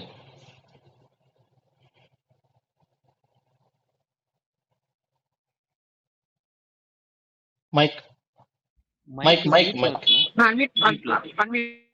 கர்த்தரை தேடுகிறவர்களுக்கோ ஒரு நன்மையும் குறையக்கூடாது. இந்த தருணத்திலே தினசரி தியானி நிகழ்வின் அடுத்த முன்னெடுப்பாக விவாத மேடை, அருமையான ஒரு தலைப்புகளை வைத்து இரண்டு அணிகளும் தலைப்புக்கு ஏற்றார் போல தங்களுடைய வாதத்தை கொடுப்பதற்கு முயற்சி செய்திருக்கிறார்கள். அதுவும் எளிதே என்கிற அணியில் இருக்கக்கூடிய நம்முடைய மதிப்பிற்குரிய ஜெயபால் ஐயா அவர்களும், அன்பு சகோதரர் ஜெயசெல்வம் அவர்களும் அடுத்து எளிதுதான் என்று பேசுவதற்காக காத்திருந்து அரிதாகவே வாழ்ந்து கொண்டிருக்கிற மதிப்பிற்குரிய எங்களுடைய இன்ஜினியர் அண்ணா அவர்களுக்கும் என்னுடைய நன்றிகளையும் வாழ்த்துக்களையும் தெரிவித்துக் கொள்கிறேன். அதே சமயத்தில் உங்களுக்கு ஒரு ஆழ்ந்த அனுதாபங்களையும் நான் தெரிவித்துக் கொள்கிறேன். இவ்வளவு போராட்டத்திலையும் நான் கர்த்தருக்குள் மகிழ்ச்சியா இருப்பேன் என்பது போல நீங்கள் உங்கள் வாதங்களை வைக்கிறீர்கள். உங்கள் அணி சிறக்கட்டும். அன்பு சகோதரர் ஜெயபால் ஐயாவுடைய அடுத்து பேசிய ஜெபசெல்வம் நினைக்கிறேன், அவங்க உண்மையிலே அந்த எங்கள் அணிக்கு பேசிக் கொண்டிருந்தார். பிற்பாடாக நிறைய வேதாகம வசனத்தை அவர் சொன்னார். வாழ்த்துக்கள். நிச்சயமாக அடுத்து களத்திலே நாம் இந்த செய்தி கொடுக்கிற தளங்களிலே சகோதரரை பயன்படுத்த வேண்டுமாய் நெறியாளர்களுக்கு கேட்டுக்கொள்கிறேன். ஒரு சிறந்த ஒரு செய்தியை அவர் நம்மிடத்திலே பகிர்ந்து கொண்டார். சிறப்பு வாழ்த்துக்கள். ஆனா தலைப்பை மட்டும் மறந்துட்டோம். இன்றைய சூழ்நிலையில தான் எங்களுடைய காவல்துறை நண்பர் சுதன் அழகா சொன்னாப்ல, நீங்க ஒன்னும் 1950லயோ 1800கள்லயோ ஜார்ஜ் புஷ் வாழ்ந்த காலகட்டங்களிலேயோ அங்க நம்ம வாழலங்க. நம்ம வாழ்ற இன்றைய சூழலில் இப்ப நீங்க எப்படி இருக்கிறீங்க? வேதாகமத்தின் வாழ முடியுதா? அழகா கேட்டாப்ல, நெல்லை தமிழ்ல அழகா கொஞ்சி பேசினாப்ல. அன்பு நண்பருக்கு வாழ்த்துக்கள். உங்களை நாங்க விரைவில் சந்திக்கிறோம். தொடர்ந்து இந்த நாளுக்குரிய சிறப்பு விருந்தினராக இருக்கக்கூடிய ஐயா சிபி சாலமோன் ஐயா அவர்கள் ஏஜி திருச்சபையினுடைய போதகராக இருக்கிறாங்க. அருமையான கருத்துக்களை கொடுத்தாங்க. நன்றி ஐயா. உங்கள் வழியில் இந்த அணி எப்பொழுதும். சகோதரர் குறுக்கிடுவதற்கு மன்னிக்கவும், சகோதரர் நெறியாளராக மாறிவிட்டது போல ஒரு உணர்வு எனக்கு தோன்றுகிறது. உங்களுடைய கருத்துக்களை நீங்கள் பகிர்வீர்கள், ஆனால் நலமா இருக்கும். கருத்துக்கள் இல்லாத பட்சத்திலே நீங்கள் பின்வாங்குவது சால சிறந்தது. எங்கள் சிங்கம் ஒன்று காத்திருக்கிறது. மகிழ்ச்சி ஐயா, மகிழ்ச்சி மகிழ்ச்சி. நான் நேராக களத்திற்கு வருகிறேன். இன்னைக்கு ஒரு சிறந்த நாளாக இன்னைக்கு எல்லாம் உலக தமிழர்கள் எல்லாம் கொண்டாடுறாங்க. ஒரு பக்கத்து எங்க வீட்டுல சுண்டல் எடுத்துட்டு வந்து கொடுத்தாங்க ஒரு அம்மா. நாங்க புதுசா குடி வந்திருக்கிறோம். கொழுக்கட்டை எல்லாம் கொடுத்தாங்க. ஏதோ நாங்க கேட்டோம், நீங்கள் படைத்து கொண்டு வந்தீர்களா எப்படி? அந்த அம்மா ஆமாம் படைச்சுதான். கர்த்தருக்கு ஸ்தோத்திரம், நீங்க வந்து இதை என்ன பண்ணிருங்க, எடுத்துட்டு போயிருங்கன்னு சொன்னேன். ஒரே அழுக, எங்கள்கிட்ட வாங்கி சாப்பிட மாட்டீங்களா? இந்த நேரத்துல நான் கிறிஸ்தவ முறைப்படி வாழ்றது நீங்க சொன்ன மாதிரி அது எளிதா இல்ல அரிதா? உங்கள் பார்வைக்கு அதை விட்டுறேன். எவ்வளவு ஒரு கஷ்டமான விஷயங்க. இது போல வேலை செய்கிற இடங்கள்ல எல்லா இடங்கள்லயுமே இருக்குது. நிறைய இன்னொன்னு குடும்ப ஜெபம் பண்றீங்க இரவு நேரங்கள்ல, உங்க துணைவியார், பிள்ளைகள், நீங்கள் எல்லாம் சேர்ந்து கர்த்தருக்குள்ள அழகா நீங்க இந்த குடும்ப ஜெபம் நடத்துறீங்களா? எதிரணியில இருக்கிறவங்களையும் கேட்கிறேன், சமூக ஊடகத்துக்கும் கேட்கிறேன். அது எளிதாக இருக்கிறதா அரிதாக இருக்கிறதா? அப்பதான் அவன் பேனா எடுக்க போவான், அப்பதான் செல்போன் பார்த்துக்கிட்டு இருப்பான், பல்வேறு சட்ட சிக்கல்களை பண்ணிட்டு இருக்கிறான். ஒரு பையன் மகன் மனைவிய பக்கத்துல வந்து அம்மா ஜெபம் பண்ணலான்னு சொல்ல முடியுதா? நீ பண்ணிட்டு தூங்கு, உனக்கு தான் வேலை இல்லை, நீ ஜெபமா பண்ற, 2 மணி நேரம் 3 நேரம் பண்ணுவேன், அவன் கேட்பான். நான் சொல்றது பிராக்டிக்கல். இன்றைய சூழல்ல நீங்க சொல்ற மாதிரியே வாழ முடியுதா? ஒரு குடும்பத்துல என்னால வேதாகமத்தின்படி வாழ முடியல, அது அரிதாக இருக்குது. 10 கட்டளைகளை பத்தி பேசினாங்க 2 அணியிலுமே. எதிர் அணியில சொன்னாங்க. எங்க அணியில அன்பு மகள் சுகிர்தா அவங்களும் சொன்னாங்க, உன் தகப்பனையும் தாயையும் கணம் பண்ணு, வேற எதுவுமே தேவையில்லை, எல்லாம் கணம் பண்ண முடியுதா? அது கஷ்டமான விஷயம் இல்லையா? அம்மாவை பேச விடுறோமா? அப்பாவை எல்லாம் எனக்கு தெரியும், வாயை மூடு. பைபிள் அப்படி சொல்லுதா? மகனாக இருக்கக்கூடியவன் வாயை மூடுவாயாக. சட்ட சிக்கல்கள் நிறைந்ததும் கஷ்டப்பட்டு வாழ்வதும் தான் கிறிஸ்துவ வாழ்க்கை. அதை நம்ம முதல்ல புரிஞ்சுக்கணும். வீரமணி நிறைய பாயிண்ட்ஸ் எடுத்து வைப்போம், கேள்வி கேட்கணும் அவரை அப்படின்னு சொல்லி. எப்படி கேள்வி கேட்டாலும் வெளிநாட்டுல அவர் இருக்கிறாரு, ஒரு நாள் போன் பண்ணி பேசுறாரு, அண்ணன் பைபிள் கிடைக்கல, தமிழ் பைபிள் கிடைக்கல, பைபிளை எடுத்துக்கிட்டு வெளியில போக முடியல, ஏன்னா இது வேற நாடு, இது இஸ்லாமிய மக்கள் வாழ்கிற நாடு, இங்க என்னால வேதாகம் படிக்க முடியலன்னு சொல்லி அவர் கதர்னாரு. அவரு கிறிஸ்தவ வாழ்க்கை என்பது இந்த சூழ்நிலையில அது ரொம்ப எளிதா இருக்கா? நான் கேட்கிறேன், 10 கட்டளை மட்டும் பைபிள் படிக்க முடியல, கோபம் கொண்டாலும் பாவம் பைபிள்ல போட்டிருக்கு, கூடுமான வரையில் சமாதானமா இருக்கணும். எத்தனை பேர் சமாதானமா இருக்காங்க? அவன் எனக்கு போன் பண்ணல பிரதர், நான் எப்படி பிரதர் போன் பண்ண முடியும்? பிரதர் அவன் சின்ன பையன் பிரதர், அவன் என்கிட்ட ஆர்குமெண்ட் பண்றான், வாழ முடியுதா? பைபிள்ல எல்லாருக்கும் ஸ்தோத்திரம் சொல்லுவேன், ஸ்தோத்திரம் சொல்லுதலே தகும்னு போட்டிருக்குங்க வேதத்தின் அடிப்படையில. எத்தனை பேர் ஸ்தோத்திரம் ஆத்திரம் தானே வருது, திரும்பிக்கிறாங்க. ஒரு அம்மா ஜெபம் பண்ணுது, ஆண்டவர் அந்த பக்கத்து வீட்டுக்காரர் எப்படியாவது வாழ்க்கை நாசமாக்கு ஆண்டவர. நீங்க பார்த்துருப்பீங்க, நிறைய வீடியோக்கள்லயும் வந்திருக்குது. இதுதான் ஜெபம் இருக்குதா? வாழ முடியும்? கடவுளுக்கு பிரியமாய் வாழ முடியாம கஷ்டப்படுறோம். நிறைய விஷயங்கள் இருக்குங்க. அடுத்து நீங்க வாய்ப்புகள் தரும்போது நான் தொடர்ந்து வரேன். எங்கள் அணியில பேசினவருக்கு எதிரணியில பேசின எல்லாருக்குமே என்னுடைய முத்தான வாழ்த்துக்களை தெரிவிச்சுக்கிறேன். நெறியாளர் ஐயா இன்னைக்கு அருமையா தொகுத்துட்டு போறாங்க. வழக்கமா இதை விட கலகத்தை கொண்டு போவாருன்னு நினைச்சேன், ஆனா அவர் கலக்கிட்டு இருக்கிறார். கலகத்தை விடவும் கலக்குதலிலே அவர் கில்லாடி என்பதை ஒவ்வொரு மணித்துளியும் நிரூபித்துக் கொண்டிருக்கிறார். முனைவர் ஆயிற்றே. வாழ்த்துக்கள் ஐயா, தொடர்ந்து பேசலாம். வாழ்க. நன்றி நன்றி. அருமையான சகோதரன், என்னுடைய வாழ்த்துதல்கள். ஒரு பட்டிமன்ற பேச்சாளர், நெறியாளர், கவிஞர் வாயிலிருந்து நமக்கு பாராட்டுகள் கிடைக்கும்போது நான் மகிழ்ச்சி அடைகிறேன். அனைத்து புகழும் ஆண்டவருக்கே செல்வதாக. அருமையா பேசினார், அருமையான தம்பி, ப்ராக்டிக்கலா பேசுறார். ஏங்க, நம்ம காலையில் 5 மணிக்கு எழுந்து ஜெபம் பண்ணணும், அதிகாலையில் தேவனை தேடணும். எத்தனை பேரால் எழுந்திரிக்க முடியுது? எவ்வளோ கஷ்டம் தானே அது. சரி, போயிட்டோம். ஒரு வீட்டில் படைச்ச காரியத்தை கொண்டு வந்து கொடுக்குறாங்க, அதை வேணான்னு சொன்னோன்னா அப்போ என்ன பண்ணுறாங்க? இவங்க கொடுக்குறதையும் வேண்டாம், இவங்க சாமியும் வேண்டாம் அப்படின்னு ஒரு முடிவு எடுத்துருவாங்களோ அப்படின்னு ஒரு பயம் வருது. எல்லாவற்றையும் ஸ்தோத்திரம் பண்ணிட்டு சாப்பிடுங்கன்னு போட்டிருக்கு பைபிளில். அதை ஃபாலோ பண்ணுறதா, இதை பண்ணுறதா? பல விதமான குழப்பங்கள், பல விதமான போராட்டங்கள் போயிட்டே இருக்கும். நமக்கு கண்ணு முன்னாடி அசுத்தமான ஆபாசமான காரியங்கள் விட்டுடலாமா, பார்க்கலாமா? இல்லை முதல் பார்வையை தாண்டி 2வது பார்வை பாவமாகுது, அதை கண்டினியூ பண்ண முடியுதா? இல்லை நம்ம சுற்றி பேசுகிற காரியங்கள், அசுத்தமான காரியங்களை நம்ம கேட்காம இருக்க முடியுதா? எவ்வளவு போராட்டங்கள் மத்தியில வாழ்ந்துகிட்டு இருக்கிறோம். என்னங்க நீங்க பேசுறீங்க? நம்ம என்ன ஆதி காலத்துல பைபிள் காலத்துல நம்ம வாழ்ந்துகிட்டு இருக்கோம்? அங்க இந்த அளவுக்கு டிஸ்ட்ராக்ஷன் அந்த காலத்துல இருந்துச்சு. எவ்வளவு போராட்டங்கள் மத்தியில வாழ்ந்துகிட்டு இருக்குன்னு சொல்லி அருமையான சகோதரன் நகைச்சுவையோடு கூட நல்ல சுவைபட பேசியதை நான் பாராட்டுகிறேன். அருமையான அவருடைய பணிகளுக்கும் ஊழியங்களுக்கும் நாங்கள் உறுதுணையாக இருந்து மென்மேலும் அவருடைய வளர்ச்சியிலே பங்கெடுப்போம் என்று சொல்லி நான் வாழ்த்துகிறேன். அருமையான நம்முடைய இரண்டாவது அணியை சேர்ந்த இன்றைய சூழலில் வேதாகமத்தின் வாழ்றது ரொம்ப சிம்பிள்ப்பா. ஆனால் நான் அருமையாக சகோதரன் வந்து ரொம்ப கஷ்டம் அப்படின்னு தான் பேசுவார்ன்ற அணியில தான் நான் எதிர்பார்த்தேன். அவர் எப்படி எவ்வளோ தைரியமாக வந்து அருமையான சகோதரர் ஜாஷ்வா ஆனந்தன் அவர்கள் பொறியாளர், சென்னை குடிசை மாற்று வாரியத்தில் உள்ள வேலை செய்து கொண்டிருக்கிறதான அருமையான ஐயா பொறியியலாளர் அவர்கள் அரிதின்னு தான் பேசுவார் நான் எதிர்பார்த்தேன். மிக சாதாரணப்பா, ரொம்ப சிம்பிள்ப்பா, இதெல்லாம் ஒரு இதுவாப்பா, பாருப்பா வாழ்ந்து காட்டுறோம்ப்பா அப்படின்னு வாழ்ந்துக்கிட்டு இருக்காரு. அதில் ஒன்றும் சந்தேகம் இல்லை. ஆனால் அவர் எளிதாக வாழ்றான்றது தான் எனக்கு சந்தேகமாக இருக்குது. எவ்வளோ அடியை வாங்கி எங்கள் கண்முடியே நாங்கள் பார்க்குறோம், அடியும் உதவியும் வாங்கிட்டு மீன்ஸ் எவ்வளோ பாடுகள் மத்தியில் தான் வாழ்ந்துக்கிட்டு இருக்கிறாரு. பட் இவ்வளோ தைரியமாக வந்து பேசுறாரு. மன்னிக்கவும், வெலிண்டர் நீர்த்தேக்கம் பல்வேறு அந்த வேலைகளை கூட அவர் மிகவும் எளிதாகத்தான் செய்திருக்கிறார். ஆக எளிது என்பது அவருக்கு ஆகும். அவரோட லெவல்ல அது எளிதா இருக்கிறது என்று சொல்லி நான் நம்புகிறேன். ஆண்டவருக்கு அவருக்கு பலன் கொடுத்திருக்கிறார். நாம் பார்ப்போம், கேட்போம் அவரிடத்துல இருந்து எப்படி அது எளிதுன்னு சொல்லி நம்ம கருத்துக்களை பெற்றுக்கொள்வோம். அருமையான அண்ணனை வரவேற்கிறேன். பேசுறது கேட்குங்களா? அனைவருக்கும் ஸ்தோத்திரம்.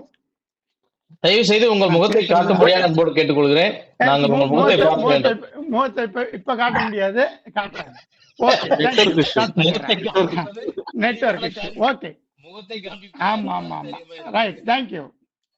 அந்தகாரத்தில் இருந்த எனக்கு ஆச்சரியமான ஒளியை காட்ட வேதாகமத்தின்படி நடப்பது எளிதே என வாழ்ந்து காட்டிய தேவாதி தேவனுக்கு முதலாவது ஸ்தோத்திரம் சொல்கிறேன்.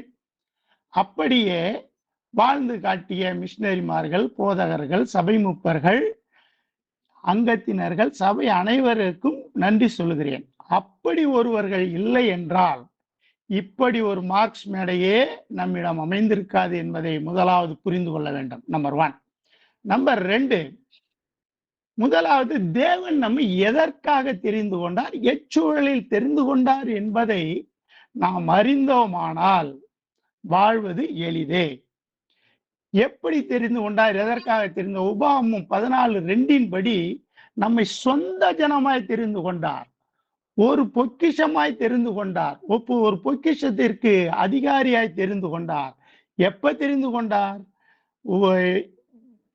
எசேக்கியேல் 16:4 படி இரத்தத்தில் தொப்புள் கொடிய அறக்காததற்கு முன்பாக, சுத்திகரிக்கப்படாததற்கு முன்பாக, குளிப்பாட்டப்படாததற்கு முன்பாக, துணியால் சுற்றப்படாததற்கு முன்பாக மிதிக்கப்பட ஏதுவாயிருந்த நம்மை பிழைத்திரு என்று சொல்லியிருக்கிறார். அந்த தேவனை நீர் விட்டுவிட கஷ்டமாய் இருக்கு என்று சொல்ல போகிறீர்களா? இன்றைய சூழலில் அதுதான் ஈஸி. ஒரு யூடியூப்ல எடுத்து ஒரு பாட்டு பாடணும்னா உடனே கேட்டுடலாம், ஒரு வசனம் கேட்கணும்னா கேட்கலாம், பிரசங்கம் கேட்கணும்னா கேட்கலாம், நடுவுல ஆடு வரும், மாடு வரும், ஸ்கிப் பண்ணி போ. எப்படியாக பிலிப்பு 3:11 எல்லாவற்றையும் அவருக்காக நஷ்டம் என்று எண்ணினாரோ அப்படி நீயும் எண்ணும் பொழுது பவுலை போல நீ ஆசையாய் தொடர முடியும். அப்படி ஆசையாய் தொடர்ந்த ஒரு மார்ட்டின் லூத்தர் இல்லை என்றால் இப்படிப்பட்ட சீர்திருத்த சபை இல்லை. ஒரு ஐடாஸ் கடர் இல்லை என்றால் வேலூரில் இன்று சிஎம்சி இல்லை. ஒரு வில்லியம் கேரி இல்லை என்றால் இன்று வேதாகமும் இல்லை.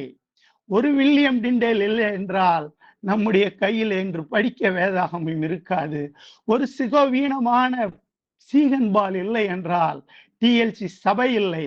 2 காலம் உணவான சாரா டெக்கர் ஒருவர் இல்லை என்றால் திருநெல்வேலியில் ஸ்கூல் காலேஜ் இல்லை. ஏன் அவ்வளவு தூரம்? டேவிட் கணேசன் என்று ஒருவர் இல்லை என்றால் 1,00,000 கிராமத்தை இலக்கு வைத்து மிஷினரி பணி செய்கின்ற ஒரு மிஷினரி தூபம் இல்லை. மோகன் சி லாசரஸ் என்று ஒருவர் இல்லை என்றால் ஜெபிக்கலாம் வாங்க என்றில்லை. ஏன் அவ்வளவு தூரம்? தேவராஜ் என்று ஒரு பிசி மெம்பர் இல்லை என்றால் நீயும் நான் இந்த மார்க்ஸ் மேடையே நம் மண்டையில இல்லை. நடக்காது. அருமையான குழுவிற்கு நன்றி. மீண்டும் ஐயா அடுத்த ஐயா வாய்ப்பாக புள்ளி ஐயா சொல்லுங்க. குறுக்கீடு சொல்லுங்க. ஐயா புள்ளி விவரங்கள் சரியா இருக்கு. க- நீங்க சொன்ன சொல்லுங்க. அத்தனை பேரும் அவங்க எளிதாக வாழ்ந்தார்களா? உங்களுக்கு தெரியும். நீங்க எங்களுக்கு எளிதா எத்தனை பேர் சொல்றீங்க?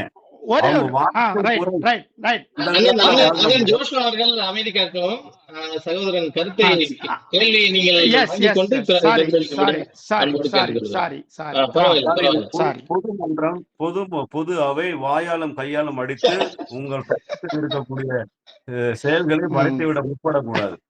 நீங்கள் பட்டியல் சொல்றீர்கள், ஆதங்கமாக பேசுகிறீர்கள். நிச்சயமாக அதை நான் மறுப்பு சொல்லவில்லை. ஆனால் அப்படி பாதிக்கப்பட்டவர்கள், அப்படி உருவாக்கியவர்கள், சீகன் பால்க் ஐயா, இன்னும் எத்தனை பேர் நீங்க சொன்னீங்க, இவங்க எல்லாம் மன மகிழ்ச்சியோட தான் இருந்தாங்களா? அந்த கிறிஸ்தவ வாழ்க்கை அவங்களுக்கு சரியா இருந்துச்சா? எத்தனை கஷ்டம், எத்தனை கண்ணீர், எத்தனை ரத்த சாட்சி நீங்க தான் ஐயா சொல்லியிருக்கீங்க. ஆனா நீங்க எழுது என்கிற போது சற்று யோசிக்க வேண்டியதா இருக்கு. பேசுங்கள், தொடருங்கள். Right, thank you.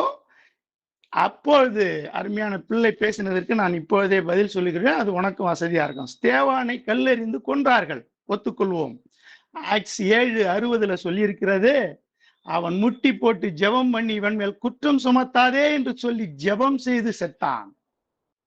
அது அவனுக்கு பாடா இல்லை. இவன் மேல் குற்றம் சுமரக்கூடாது என்பதுதான் எளிதாக நினைத்து செத்தான். நம்பர் 1. நம்பர் 2, நிக் அப்படின்னு சொல்லி ஒரு அமெரிக்க மிஷினரி ஒருத்தர் இன்றும் இருக்கிறார். காலும் இல்லை கையும் இல்லை. அவர் மட்டும் பேதுரு பக்கத்துல போய் நின்னுட்டார்னா நீயும் நானும் பேசக்கூட முடியாது என்பதை நினைத்து நாம் நம்முடைய கையில வைத்துக் கொள்ளும். 1 கொரிந்தியர்ல 7:17 ஆண்டவர் சொல்லுகிறார், ஒருவனை எப்படி அழைத்தாரோ அப்படியே அவனை நடக்க கடவன் என்று சொல்லி ஆண்டவர் நம்ம அண்டையில சொல்லி இருக்கிறார்.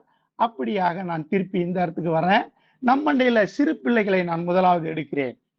அதற்கு நம்முடைய சிறு பிள்ளைகள் அனைவருக்கும் தெரியும், ஆனாலும் மற்றவர்கள் சபையாருக்கு தெரியாது என்பதனால் நான் சபையில இருந்து பைபிள்ல இருந்து எடுக்கிறேன்.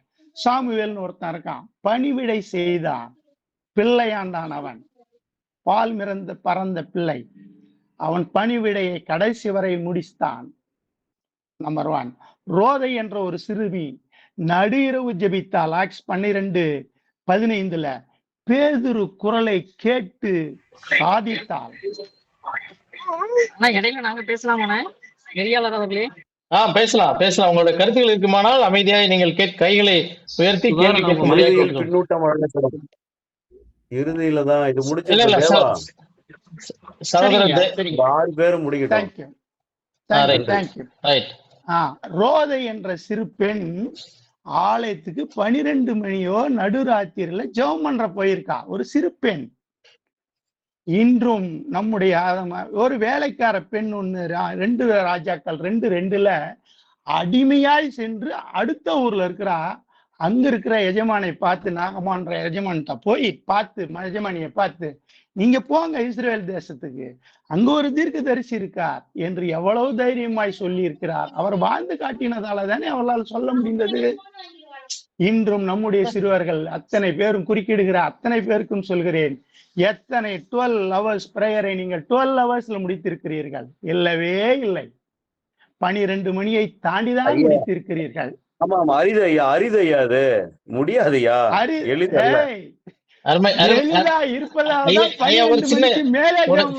ஒரு சின்ன குறுக்கீடு, மன்னிக்கவும். அருமையான அண்ணன் அவர்கள், நீங்கள் இந்த சூழ்நிலையில் கிறிஸ்துவின் வழியில், வேதத்தின் வழியில் நடப்பது எளிது என்ற தலைப்பிலே நீங்கள் பேசிக் கொண்டிருக்கிறீர்கள் என்பதை உறுதிப்படுத்திக் கொள்ளுங்கள். நீங்கள் சொல்லுகிற அனைத்து கருத்துக்களும் எதிரணியிலே சரி, நன்றி. 12 மணி நேரம் ஜெபிப்பது எளிது என்பதால் தான் 12 மணி நேர ஜெபத்துக்கு வந்திருக்கிறார்கள். அது குழுமி இருக்கிற சகோதரர்களுக்கு தான் நமக்கு தெரியும். கடலை மிட்டாயையும் முறுக்கையும் காட்டி அவர்களை எத்தனை பேர் கடலை மிட்டாய் கடையில இருந்து வந்தவன் தான் ஜெபம் பண்ணியிருக்கான். மளிகை கடை வச்சிருக்கிற ஓனர் தான் வந்து ஜெபம் பண்ணியிருக்கான். பெரியப்பா கடை வச்சிருக்கிறவர் தான் வந்து ஜெபம் பண்ணாரு, வேற யாரும் வரல. பெரியப்பா மளிகை கடை வச்சிருக்காரு, எங்களுக்கெல்லாம் அதை வழிகாட்டினவர் கருத்து தாங்கய்யா, கொள்வோம். அரிது அரிதுனே சொல்லிட்டு இருப்பாருங்க. ஆனா என்னன்னு தெரியலங்க, இன்னைக்கு எளிதில போய் நிக்கிறாரு. வருத்தமா இருக்குங்க. ஆனா நோ நத்திங். சரி. அடுத்தது கருத்துக்கு வாலிபரை எடுத்துக்கொள்வோம். ஈசாக்கு கத்தி இருக்கு, அப்பாட்ட பேசுறான் 22:7 கத்தி இருக்கு, நெருப்பு இருக்கு, கட்டை இருக்கு, ஆட்டுக்குட்டி எங்கங்கிறான். அவனுக்கு தெரியும் பலியிட போறாங்கன்னு. ஆனா அப்பா அவன் பலிபீடம் உண்டாக்கி கட்டி கிடத்தினான், அப்பயும் அமைதியா இருந்தான். அதுபோல இன்று எத்தனை பேர், ஏன் நம்முடைய நெறிவாளர் கெஜெட் வரையில் போய் தன்னுடைய பெயரை மாற்ற ஆசைப்பட்டார். ஏன் குறுக்கீடு வருகின்ற வீரமுத்து டேனியல் வீரமுத்து என்று ஏன் பேரை சுற்றி கொண்டு அலையணும்?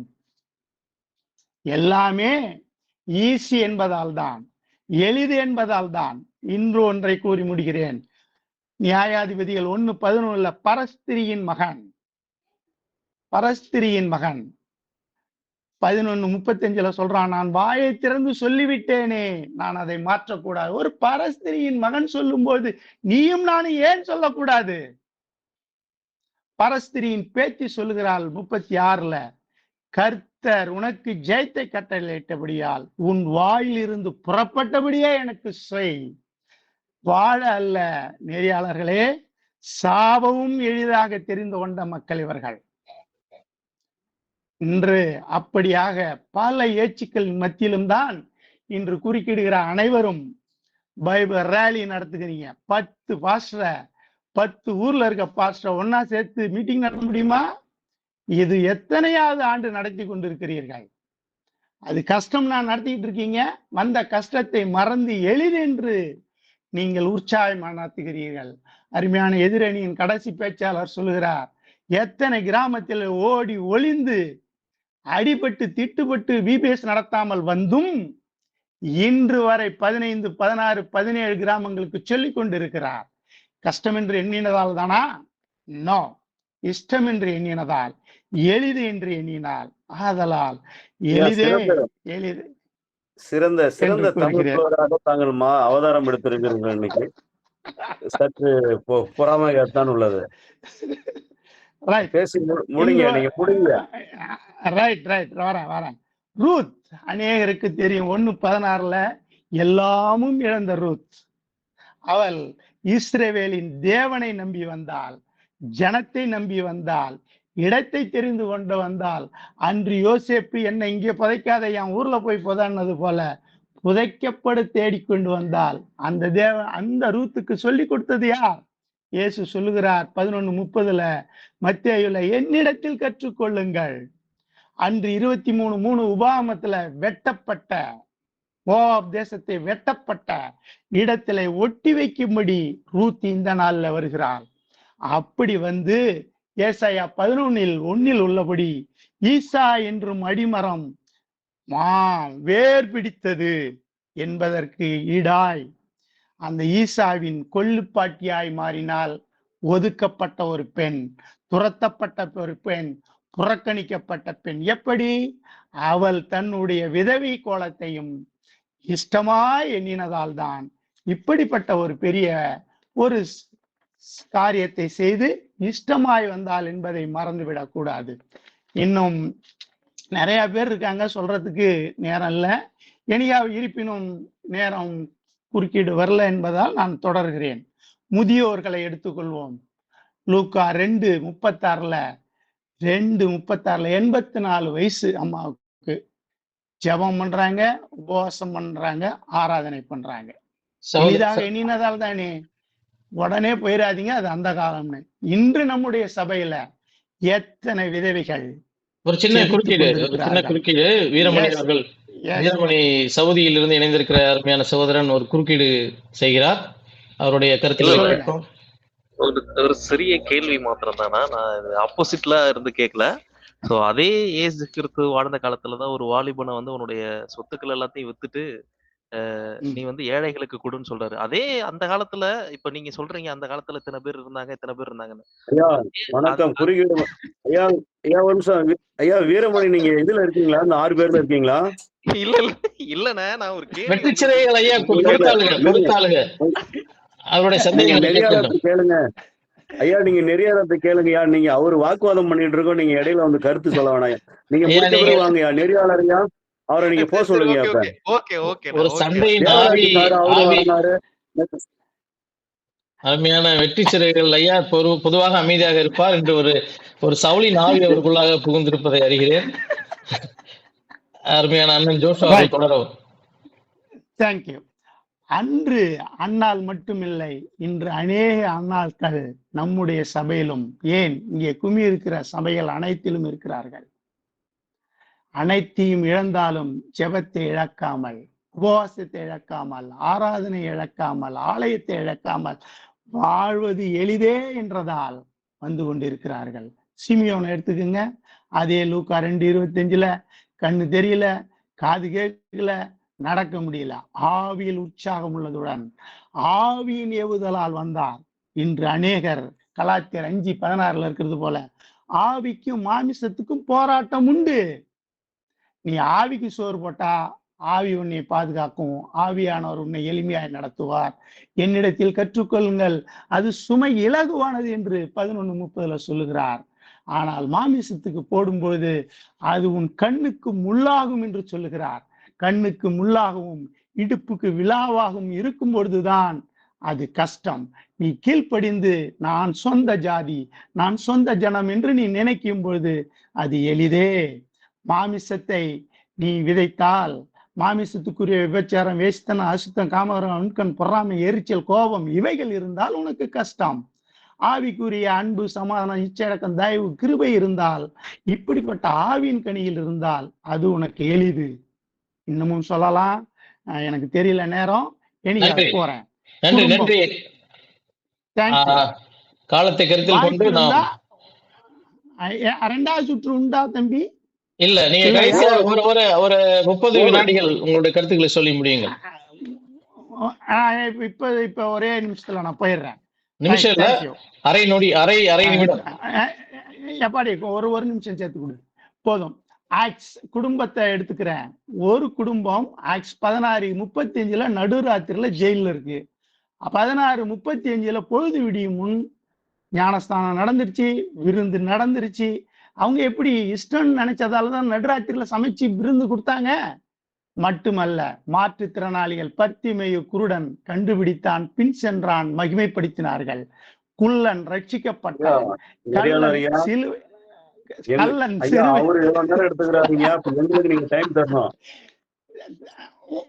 ஓகே, நான் இத்துடன் முடிவு விடுகிறேன்.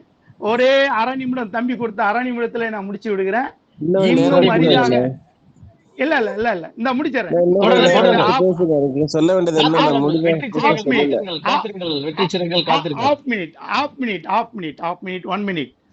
இன்னும் அரிது என்று எண்ணினால் 1 கொரிந்தியர் 10:13 தப்பிக்க வழி கண்டுபிடி. சங்கீதம் 2:12 குமாரன் கோபம் கொள்ளாத முன் அவரை முத்தம் செய். இன்றும் அரிதென்று எண்ணினால் 16 எபிரேயர் 6:6 மறுதலிக்காதே, இயேசு கிறிஸ்துவின் ரத்தத்தை மிதிக்காதே. எபிரேயர் 10:26 மனப்பூர்வமாய் பாவம் செய்யாதே. பாவம் செய்யாமல் ஆண்டவர் ஒரு தூரம் இல்லாத 17:27 ஒருவருக்கும் தூரம் இல்லாத தேவனை அண்டு சென்று பாவத்தை அறிக்கையிட்டு ரட்சித்து நீயும் எளிதாய் பரலோகத்துக்கு வர வாத்து கூறி, குறிப்பா எதிரணியர் அனைவரும், நாம் குழுமி இருக்கிற அனைவரும் ஒரு குழம்பும் பின்வைக்காதபடிக்கு அத்தனை குழம்பும் பரலோகத்துல வந்து எளிதாய் வந்து சேர தேவன் கிருபை தயவு செய்வாரா என்று கூறி விடைபெறுகிறேன். நன்றி, வணக்கம். நன்றி. மிக சிறப்பான வாதம். எதிர் வாதங்கள் ஏதாவது இருக்குமானால் சுருக்கமாய் முடிக்கும்படியாக அன்போடு கேட்டுக்கொள்கிறேன். நான் இருக்கேன், நான் முடிக்கிறேங்கய்யா. முடிங்க ஐயா. அவர் சொன்னாங்க, நல்லா சிறப்பா ஒரு மெசேஜ் கொடுக்க மாதிரி கொடுத்தாங்க. ஆனா இன்றைய சூழல்ல நம்ம வேதத்தின்படி வாழ்றது அது எளிதா அரிதான்னு தான் பார்த்தாங்க. அவர் நிறைய பாயிண்ட் சொன்னாரு, மகிழ்ச்சி தான். அவர் சொன்ன எல்லாமே உங்களுக்கு நெறியாளருக்கு தெரியும், சிறப்பு விருந்தினர் ஐயா அவங்களுக்கும் தெரியும். ஸ்தேவான் அவர் மகிழ்ச்சியா தான் இருந்தாருங்களா, இல்ல 12 சீஷர் அவங்க வாழ்க்கையெல்லாம் அவங்க மரணங்கள்லாம் சிறப்பா சந்தோஷமா எளிதா தான் இருந்துச்சா? எத்தனையோ பேர் சிறைச்சாதம் பண்ணாங்க. ஒரிசாவில் ஸ்டெயின் கிரகம் ஜீப்ல குழந்தையோட வச்சு கொண்டாங்களே. கிறிஸ்தவ வாழ்க்கை அது அவ்வளோ எளிதாது. அந்த குடும்பத்தை விட்டுட்டு எவ்வளவு கஷ்டப்படுறாங்க பாருங்க. மரியாள் யோசேப்பு கனவுல வந்தப்ப அவங்க சந்தோஷமா எடுத்துக்கிட்டாங்களா? எவ்வளவு கஷ்டப்பட்டாங்க, எவ்வளவு வெக்கப்பட்டாங்க. யோனா மீன் வயிற்றுக்குள்ள போயிட்டு கடவுளுக்காக வாழ்ம்போது அவர் வாழ்க்கை எப்படி இருந்தது? அந்த தேசத்திலே சொல்ல முடியாம எவ்வளவு கஷ்டப்பட்டாரு. யோபு புண்ணும் கையுமா நாய் வந்து நக்கிட்டு இருக்கு, கட்டின பொண்டாட்டியா வந்து ஜீவனை விடுறான்னு சொல்லிட்டு இருக்கிறா. அவர் எப்படிங்க அது வந்து எளிதா அவர் வாழ்ந்திருப்பாரு?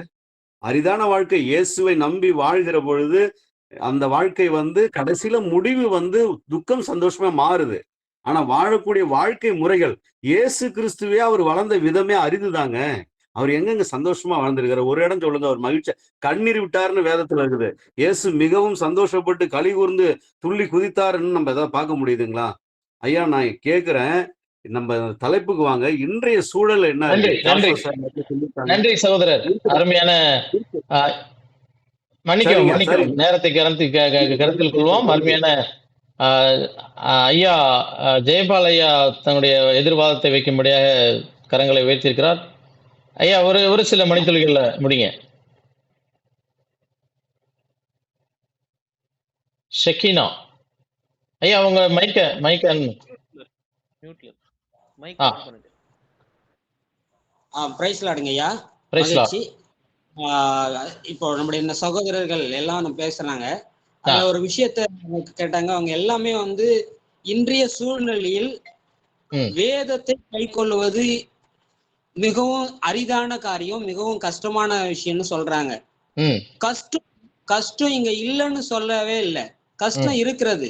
ம் ஆஹ் ஆனால் கஷ்டம், அதாவது நம்ம இவங்க என்ன சொல்றாங்கன்னா பிராக்டிக்கலான ஒரு வாழ்க்கை அப்படின்னு ம் சொல்றாங்க. ம் அதாவது பிரசங்க பண்ணுவது எளிதாக இருக்கிறது, அதற்கு எளிது, ஆனால் கை கொள்வதற்கு ரொம்ப கஷ்டம்னு சொல்றாங்க. ம் நமக்கு லூக்கா எழுதின சுவிசேஷ புத்தகத்திலே இயேசுவானவரை குறித்து வாதம் சொல்றது, அவர் செய்யவும் உபதேசிக்கவும். ம் அவர் அவர் வந்து அவரு நம்ம ஒரேடி சொல்லலாம், அவர் ஜீசஸ், அவர் கடவுள், அவருக்கு ரொம்ப ஈஸி அப்படின்னு. அதே போல பவுலுடைய வாழ்க்கையிலும் கூட அவர் வந்து சொல்றது மாத்திரம் இல்லை, செய்யவும் செஞ்சார் பல காரியங்களை. அப்ப இன்றைய காலத்துல பிராக்டிக்கலான வாழ்க்கையில ரொம்ப அரிதுன்னு இவங்க பேசிட்டு இருக்கிறாங்க. இதெல்லாம் வந்து இது எளிதா அரிதா அப்படிங்கிறது இது எதை பொறுத்துன்னா நம்ம மனதை பொறுத்து தான் இருக்கு. கொஞ்ச நாளைக்கு முன்னாடி எனக்கு இந்த கடினமான வேலைகளை செய்து எனக்கு பழக்கம் இல்லை. ஒரு நாள் எங்க வீட்டுல ஒரு கட்டிட வேலை நடந்து கொண்டிருந்தது. அப்போ முறையா நான் போயிட்டு ஒரு சிமெண்ட் மூட்டையை தூக்கி பார்க்குறேன். என்னால் தூக்கவே முடியல, அசைக்க கூட முடியல. ஏன்னா எனக்கு வேலை செய்த பழக்கம் இல்லை. அப்படி இல்லை, அப்புறம் கொஞ்ச நாள் கொஞ்சமா அசைச்சு ரொம்ப கஷ்டப்பட்டு தூக்கினேன். ஒரு தடவை தூக்கி பார்த்தேன், ரொம்ப கஷ்டமா இருந்தது. அடுத்த முறை ப்ராக்டிஸ் பண்ணேன். இன்னும் 1, 2, 3 முறை அடுத்த முறை போக போக என்ன நடக்கிறது, ஆரம்பத்துல எனக்கு கஷ்டமா இருந்தது உண்மைதான். ஆனா பிறகு நான் பார்த்தேன், நாள அடைவில் எனக்கு ரொம்ப அது எளிதாகி விட்டது. நம்முடைய வேதத்தை கற்றுக்கொள்வது என்பது இவங்க எடுத்த வேகம் ரொம்ப ஈஸியா ஆயிடும் அப்படின்னு நினைக்கிறாங்க. அது முடியாத விஷயம். நன்றி நன்றி நன்றி ஐயா, நன்றி ஐயா. உங்களோட கருத்துக்களை நாங்கள் உள்வாங்கிக் கொண்டோம். பழகி கொள்ளும் பொழுது அது எளிதாக வந்துவிடும் என்று சொல்லி நீங்கள் சொல்கிற காரியம் புரிகிறது. அருமையான ஜோஷுவா அண்ணன் அவர்கள் கரங்களை உயர்த்திருக்கிறார். ஏதாயிலும் சுருக்கமாக உங்கள் கருத்துக்களை சுருக்கமா முடிச்சிடுறேன். தம்பி வீரமுத்து சொல்லியிருக்கேன், இயேசு கிறிஸ்து கஷ்டப்பட்டாருங்க. அவர் சொல்லியிருக்கிறாரு, என் சாப்பாடே அதான் இருக்காரு, என் சாப்பாடே கர்த்தருடைய சித்தம் செய்வது என்று சொல்லியிருக்கிறார். நல்லா போய் படிங்க. நம்பர் 1. நம்பர் 2, மோசே சொல்லுறாங்க சொன்னாருன்றாங்க, என் ஜீவ புஸ்தகத்திலிருந்து என் பேரை கூட கிறுக்கி போடு, ஆனா இவங்களை காப்பாத்துன்னு சொல்லியிருக்கிறார். 12 அப்போஸ்தலரை பற்றி கேட்டுக்கொண்டார்கள். பேதுரு, என்னை இயேசு மாதிரி அடிச்சிடாத, தலைகீழே நடுங்க அப்படி என்று சொல்லுகிறார். ஆதலால் வாழ்வது எளிதே, வேதத்தின்படி வாழ்வது. நன்றி சகோதரர். நீங்கள் ஒரு சின்ன ஆலோசனை, அடுத்த முறை அவன் இவன் என்ற ஏகவசனம் இல்லாதபடிக்கு அவர் இவர் என்று சொல்லி நீங்கள் பேசும்படியாக பட்டிமன்றத்தின் சார்பாக கேட்டுக்கொள்கிறேன். சாரி பரவாயில்லை. அருமையான சகோதரர் வீரமணி அவர்கள் நெறியாளரையும் உறுத்துகிறது அல்லவா? வீரமணி அவர்கள் சுருக்கமாக தங்களுடைய வினாவை எழுப்புவோம். ஆனா நான் ஒரே வார்த்தையில மட்டும் முடிச்சிடுறேன். என்னதுன்னா, இதே வேதத்தின்படி வாழ்வது எளிது. ஏனென்றால் அதற்கு உதாரணமாக இன்றைய இணைப்புல கலந்திருக்கிற நீங்க எல்லாருமே மிகப்பெரிய சாட்சியா இருக்கீங்க. உங்க எல்லாத்துக்கும் அநேக வேலைகள் இருக்கு, வேலைப்பாடுகள் இருக்கு, சீரியல் பார்க்கணும், நிறைய வெளியே வெட்டியா பேசலாம், டீ கடைக்கு போகலாம். ஆனா அதையெல்லாம் விட்டுட்டு நீங்க இங்க வந்து சேர்ந்திருக்கிற நீங்கள் அனைவருமே வேதத்தின்படி எளிதாக வாழ முடியும் என்பதை எடுத்துக்காட்டும் விதமாக தான் இணைந்திருக்கிறீர்கள் என்று சொல்லி முடித்துக் கொள்கிறேன். நன்றி. நன்றி, நன்றி, நன்றி. அனைவருக்கும் நன்றி. உங்கள் கருத்துக்களை மிக சிறப்பாக பகிர்ந்து கொண்டீர்கள். மிகவும் அருமையான ஒரு இன்டராக்ஷன் நிறைந்ததான ஒரு ஒரு விவாத மேடையாக இது அமைந்தது. மிகவும் மகிழ்ச்சி. தேவராஜ் இங்க அவர் இடையில வந்தாப்ல. தேவராஜ் ஏதாவது கருத்துக்களை பரிமாறிக்கொள்ள விரும்புகிறீங்களா? நீங்க காலத்தை கருத்தில் கொண்டு நான் பின்வாங்கிக்கிறேங்க. சரிங்க, சரிங்க. பார்த்து பைக்கில் பார்த்து பத்திரமா வாங்க. நன்றி. அருமையான வாதங்களை எடுத்து உரைத்தார்கள். வேதத்திலிருந்து அநேக கருத்துக்களை அருமையான எங்கள் அண்ணன் பைபிள் என்சைக்ளோபீடியா என்று எல்லாராலும் அழைக்கப்படுகிற எங்கள் அண்ணன் ஜோஷுவா அவர்கள் மிக சிறப்பாக வேத வசனங்களை தாண்டி எதுவும் பேசாதபடிக்கு ஆணித்தரமாக கருத்துக்களை பகிர்ந்து கொண்டார்கள். அருமையான ஐயா போதகர் ஐயா சிறப்பான கருத்துக்களை பகிர்ந்து கொண்டார்கள். எங்களுக்கு உங்களையெல்லாம் பேச விட்டு கேட்டுக்கொண்டே இருக்க வேண்டும் போல் இருக்கிறது. நேரம் 9:30 மணி ஆகிவிட்டதால் எங்களால் உங்களுடைய அலுவல்களை ரொட்டீன் ஒர்க்கை டிஸ்டர்ப் பண்ண வேண்டாம்னு நினைக்கிறோம். மிக சிறப்பான ஒரு விவாத மேடையாக இது அமைந்தது. மிகவும் இன்ட்ராக்டிவாக, அதுதான் முக்கியம். அனைவரும் இதில் பங்கெடுத்து கொண்டாங்க, அனைவரும் இதில் இன்வால்வ்டாக இருந்தாங்க. ரொம்ப நன்றி.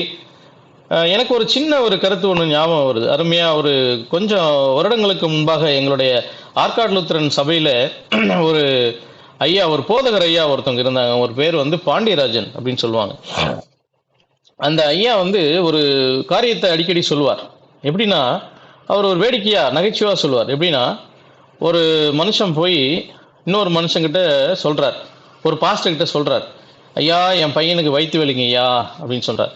சோத்திரம் சோத்திரம் சோத்திரம் அப்படி என்று சொல்லி அந்த போதகர் முணுமுணுக்கிறார்.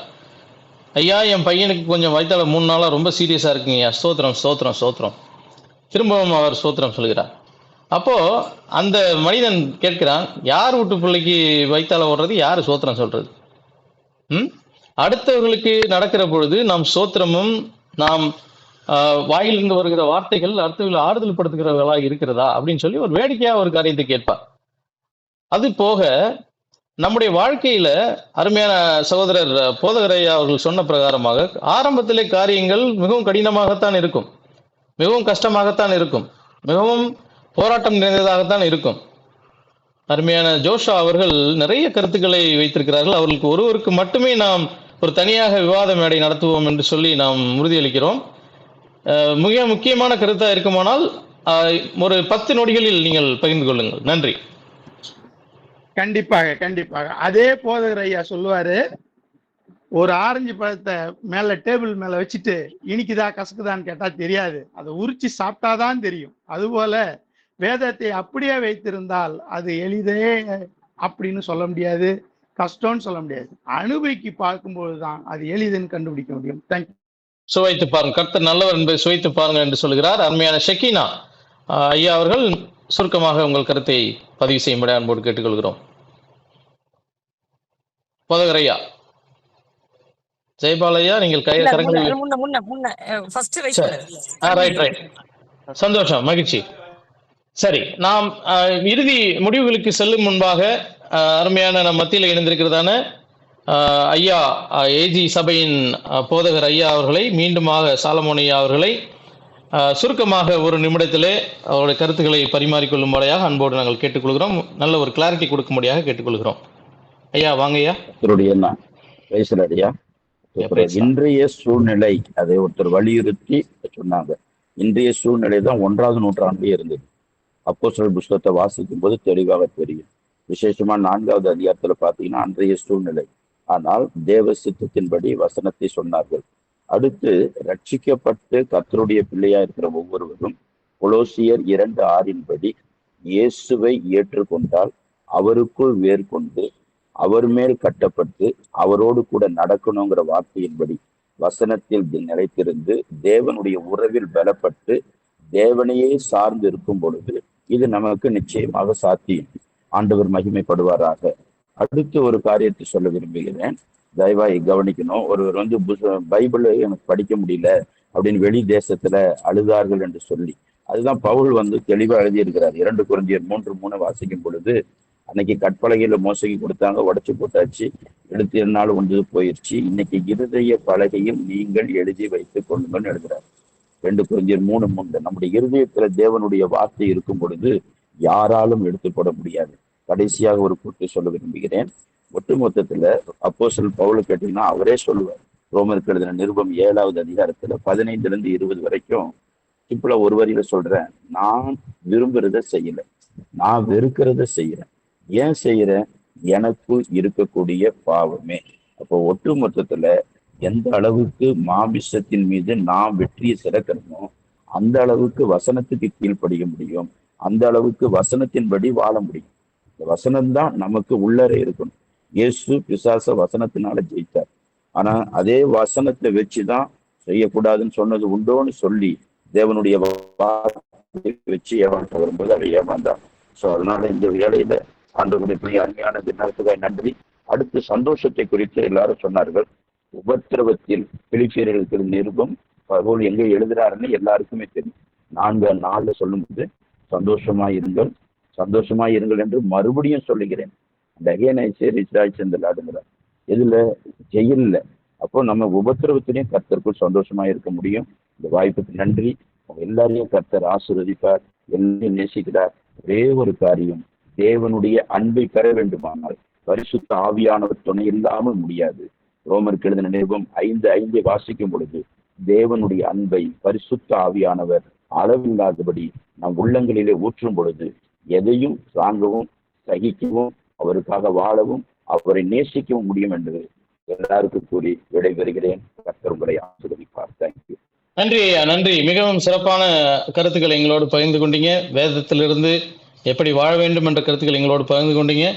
ரொம்ப நன்றிங்க. உங்களுடைய இணைப்புக்கு நன்றி. நீங்கள் மீண்டும் எங்களோடு இணைந்திருங்கள். அநேக காரியங்களில் நாம் ஒன்றாக இணைந்து ஊழியங்களை செய்வோம். நன்றி.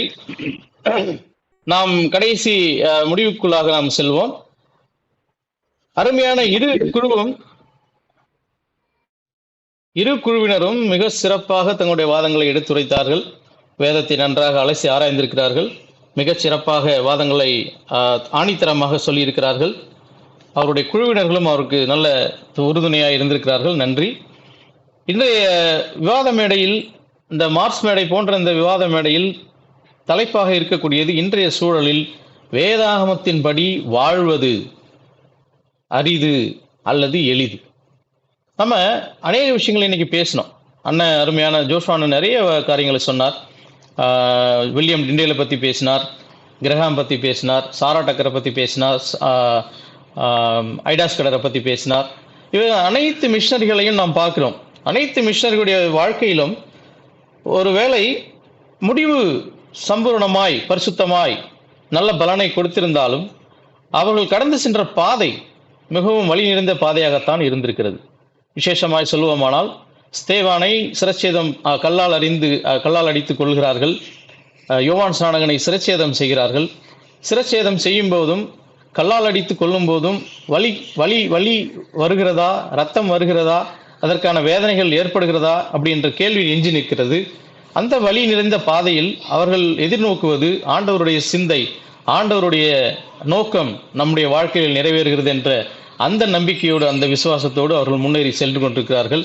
அதில் நமக்கு எந்த விதமான சந்தேகமும் இல்லை என்பதை நாம் உணர்ந்து கொள்ள முதலாவது நாம் அழைக்கப்படுகிறோம்.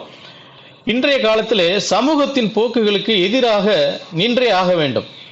நீங்கள் சமூகத்தோடு சேர்ந்து ஓடுவது சாதாரண விஷயம். உலகத்தில் பல பேர் மதுவுக்கு அடிமையாக இருக்கிறார்கள் என்றால் மதுவுக்கு அடிமையாகுவது ஈஸியாக பண்ணிடலாம்.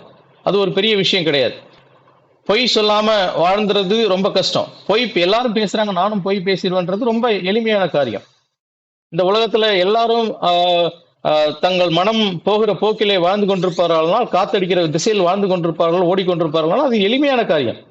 ஆனால் காற்றுக்கு எதிர்பட்டு நான் செல்வேன், எதிர்நீச்சல் செய்வேன், மீனை போல நான் எதிர்நீச்சல் செய்வேன், நான் தனிப்பட்டு வாழ்வேன், தனிமையாக என்னை ஆண்டவருக்குள்ளாக நான் வளர்த்துக் கொள்வேன், அதை நான் சிறப்பாக ஆண்டவருடைய வழியிலே எவ்வளவு வழி இருந்தாலும், கற்கள் இருந்தாலும், முட்கள் இருந்தாலும் நான் அதை கடந்து செல்வேன் என்று சொல்லி நிற்பதுதான் கடினமான காரியம். ஸோ மத்தேயு 5:10-12 நாம் வாசிக்கிறோம். செர்மன் ஆஃப் மவுண்ட் என்று சொல்லப்படக்கூடிய அந்த மலை பிரசங்கத்திலே ஆண்டவர் இன்றைய காலகட்டத்தில் பிராக்டிக்கலா நம்மளால செய்ய முடியாது என்று சொல்லி நாம் இருக்கிறதான காரியங்களை குறித்து வெகு சிறப்பாக பேசுகிறார். ஒருவன் உன்னை ஒரு கன்னத்தில் அறைந்தால் மறு கன்னத்தை காட்டு, ஒருவன் உன்னை 1 மைல் தூரம் நடக்க சொன்னால் 2 மைல் தூரம் போ. ஒருவன் உன்னுடைய மேலங்கியில் கேட்டால் அவனோடு சேர்த்து இன்னும் ஒரு அங்கியை சேர்த்து கொடு. எவ்வளவு அழகாக சொல்கிறார். இதையெல்லாம் வாழ்ந்து காட்டுகிற தெய்வமாக இருக்கிறார். மற்ற தெய்வங்களுக்கும் நம்முடைய ஆண்டவராகிய இயேசு கிறிஸ்துக்கும் உள்ள ஒரே வித்தியாசம் என்னவென்றால், ஆண்டவராகிய இயேசு கிறிஸ்து பாடுகளா இருந்தாலும், கஷ்டங்களா இருந்தாலும், வேதனையா இருந்தாலும் அதை வாழ்ந்து காண்பித்து அதை செய்யும்படியாக நம்மை அனுமதிக்கிறார். அவர் பெரிய கடினமான காரியங்களை உருவ சென்று நம்மை வெகு லகுவான காரியங்களை செய்ய சொல்கிறார். அவருடைய நுகம் வெகு லகுவா இருக்கிறது என்று சொல்லி அருமையாய் நம்முடைய சகோதரர்கள் பேசினார்கள். அப்படிப்பட்ட லகுவான காரியத்தை தான் ஆண்டவர் செய்ய சொல்கிறார். வேதத்துல ஒரு இடத்துல போட்டிருக்கிறது, ரத்தம் சிந்துதலுக்கு ஏதுவான பாடுகளை நாம் இன்னும் அனுபவிக்கவில்லையே என்று சொல்லி வேதம் சொல்கிறது. சோ நம்ம தனிமையாய் வாழ்ந்து, அதாவது தனிப்பட்ட ஒரு ஜீவியத்தை வாழ்வது தேவன் நம்மிடத்துல எதிர்பார்க்கிறார். உலகத்தின் போக்கிலே போகாதபடிக்கு, எப்படி மீனானது கடலிலே ஆற்றிலே இருந்தாலும், விசேஷமா கடலிலே எவ்வளவு உப்பு இருந்தாலும் அந்த உப்பு அந்த மீனோடு ஒட்டாதபடிக்கு நாம் சமைக்கும் பொழுது அதுல சில உப்புகளை சேர்த்துதான் அதை நாம் சமைக்கிறோம். அப்படிப்பட்டதான ஒரு உலகத்தோடு ஒட்டாத ஒரு வாழ்க்கையை தான், அந்த தாமரை இலை போல ஒட்டாத ஒரு வாழ்க்கையை தான் ஆண்டவர் எதிர்பார்க்கிறார். இன்னும் நம் கிறிஸ்தவ வாழ்க்கையிலே சுய தியாகம், நம்மை நாம் வெறுத்து சிலுவை எடுத்துக்கொண்டு என்னை பின்பற்றுங்கள் என்று சொன்ன ஆண்டவருடைய வார்த்தையின்படி நாம் செய்யாவிட்டால் நாம் பரலோக ராஜ்யத்தை சென்றடைவது மிகவும் கடினமான காரியமாக இருக்கிறது. நம்முடைய தனிப்பட்ட ஆசைகள், நம்முடைய பெருமைகள், நம்முடைய வசதிகள், நம்முடைய கம்ஃபோர்ட் எல்லாவற்றையும் விட்டு ஆண்டவருடைய பணிக்காக நாம் அழைக்கப்படுகிறோம். அதுதான் ஆண்டவர் நமக்கு கொடுத்துக்கிற நோக்கம். இந்த உலகத்திலே நாம் சாதாரணமாக கணவனாக மனைவியாக ஒரு அலுவலை செய்து கொண்டு உலகத்திலே சுகபோகமாய் வாழ்ந்து நாம் நரகத்திலே மரிப்பதோ இல்லை நாம் இந்த உலகத்திலே பரலோகம் போல வாழ்ந்து அக்கினிக்கு நேராக செல்வதோ ஆண்டவருடைய விருப்பம் அல்ல. ஆண்டவர் நம்மை பரலோக ராஜ்யத்தில் நித்தியமாய் வாழும்படியாக அன்போடு அழைத்திருக்கிறார். அதன் பாடுகள், பரலோகம் செல்லும் பாதை வேதம் சொல்கிறது, அது கடினமான பாதை. பரலோகத்துக்கு செல்கிற பாதை நெருக்கமான பாதை, அது முட்கள் நிறைந்த பாதை. நரகத்துக்கு செல்லும் பாதை விசாலமாய் இருக்கிறது. அது கேட்டுக்கு செல்லும் பாதை மிகவும் அகலமாய் இருக்கிறது. ஒரு பாடும் இல்லை, ஒரு கஷ்டமும் இல்லை. அதனூடாய் செல்வது மிகவும் எளிதாய் இருக்கிறது. ஆனால் எங்கே போகிறோம்? பண ஆசையோடு வாழ்வது எளிதாக இருக்கிறது. பண ஆசை இல்லாமல் வாழ்வது மிகவும் அரிதாக இருக்கிறது. ஒட்டகத்தின் அந்த ஊசி ஒட்டக ஒப்புமையை நீங்கள் பார்த்திருப்பீர்கள். எவ்வளவு கடினமாக இருக்கிறது. தனக்குரிய காரியங்களை விற்று உலகத்தில் உள்ள ஏழை மக்களுக்கு கொடுப்பது எவ்வளவு அரிதான காரியமாக இருக்கிறது. அரிதான காரியம்தான், ஆனாலும் நாம் அதை பழகிக்கொள்ள வேண்டும். தேவன் நமக்கு பலத்தை கொடுக்கிறார். எதிரிகளை மன்னிக்க வேண்டும். எதிரிகளை மத்தேயு 5:44 அதே அந்த சர்மன் ஆஃப் மவுண்ட்ல நாம் பார்க்கிறோம். எதிரிகளை நாம் மன்னிக்க வேண்டும். எவ்வளவு பேர் இன்னைக்கு நாம் செய்யறோம், ஆனா செஞ்சுதான் ஆகணும். அதுதான் இயேசுவினுடைய வழி. உலகத்தில் இருக்கிறவனும் நல்லவனா இருக்கான். உலகத்தில் இருக்கிறவனும் ஆண்டவரை வணங்காதவன் எவ்வளவு பேர் நல்லவனா இருக்கான் இல்லையா? அப்ப ஆண்டவர் சொன்ன வழியில நம்ம நடக்கிறோமா? அங்கதான் நம்ம தனிமைப்படுத்தி காட்டிக்கொள்கிறோம். ஒருவனை நாம் மன்னிப்பதிலும், ஒருவனை அன்போடு ஏற்றுக்கொள்வதிலும், அந்நியனை உபசரிப்பதிலும், விதவைகளை நேசிப்பதிலும், அவர்களுக்காக பரிந்து ஒருவன்று முகம் அறியாத ஒருவனை நாம் நேசிப்பதிலும் தான் ஆண்டவருடைய அந்த அன்பு விளங்குகிறது. ஆண்டவர் நம்மை நேசித்தது போல நாம் அவர்களை நேசிக்க வேண்டும். நாம் நம்மை போல அடுத்தவரை நேசிப்பதை காட்டிலும் ஆண்டவர் நம்மை நேசித்த பிரகாரமாக நாம் அடுத்தவர்களை நேசிப்பது மிகவும் அவசியமாக இருக்கிறது. அப்படித்தான் ஆண்டவர் நம்மிடத்தில் எதிர்பார்க்கிறார். நம்முடைய வறுமையில், நம்முடைய கஷ்டத்தில், நம்முடைய பாடுகளிலே ஆண்டவருக்கு நம்ம கொடுக்கிறோமா? ஏழைகளுக்கு நாம கொடுக்கிறோமா? ஆண்டவர் எதிர்பார்க்கிறார். இது எல்லாம் கஷ்டம்தான். ஒழுக்கமாக வாழ்வது ரொம்ப ரொம்ப கஷ்டம்.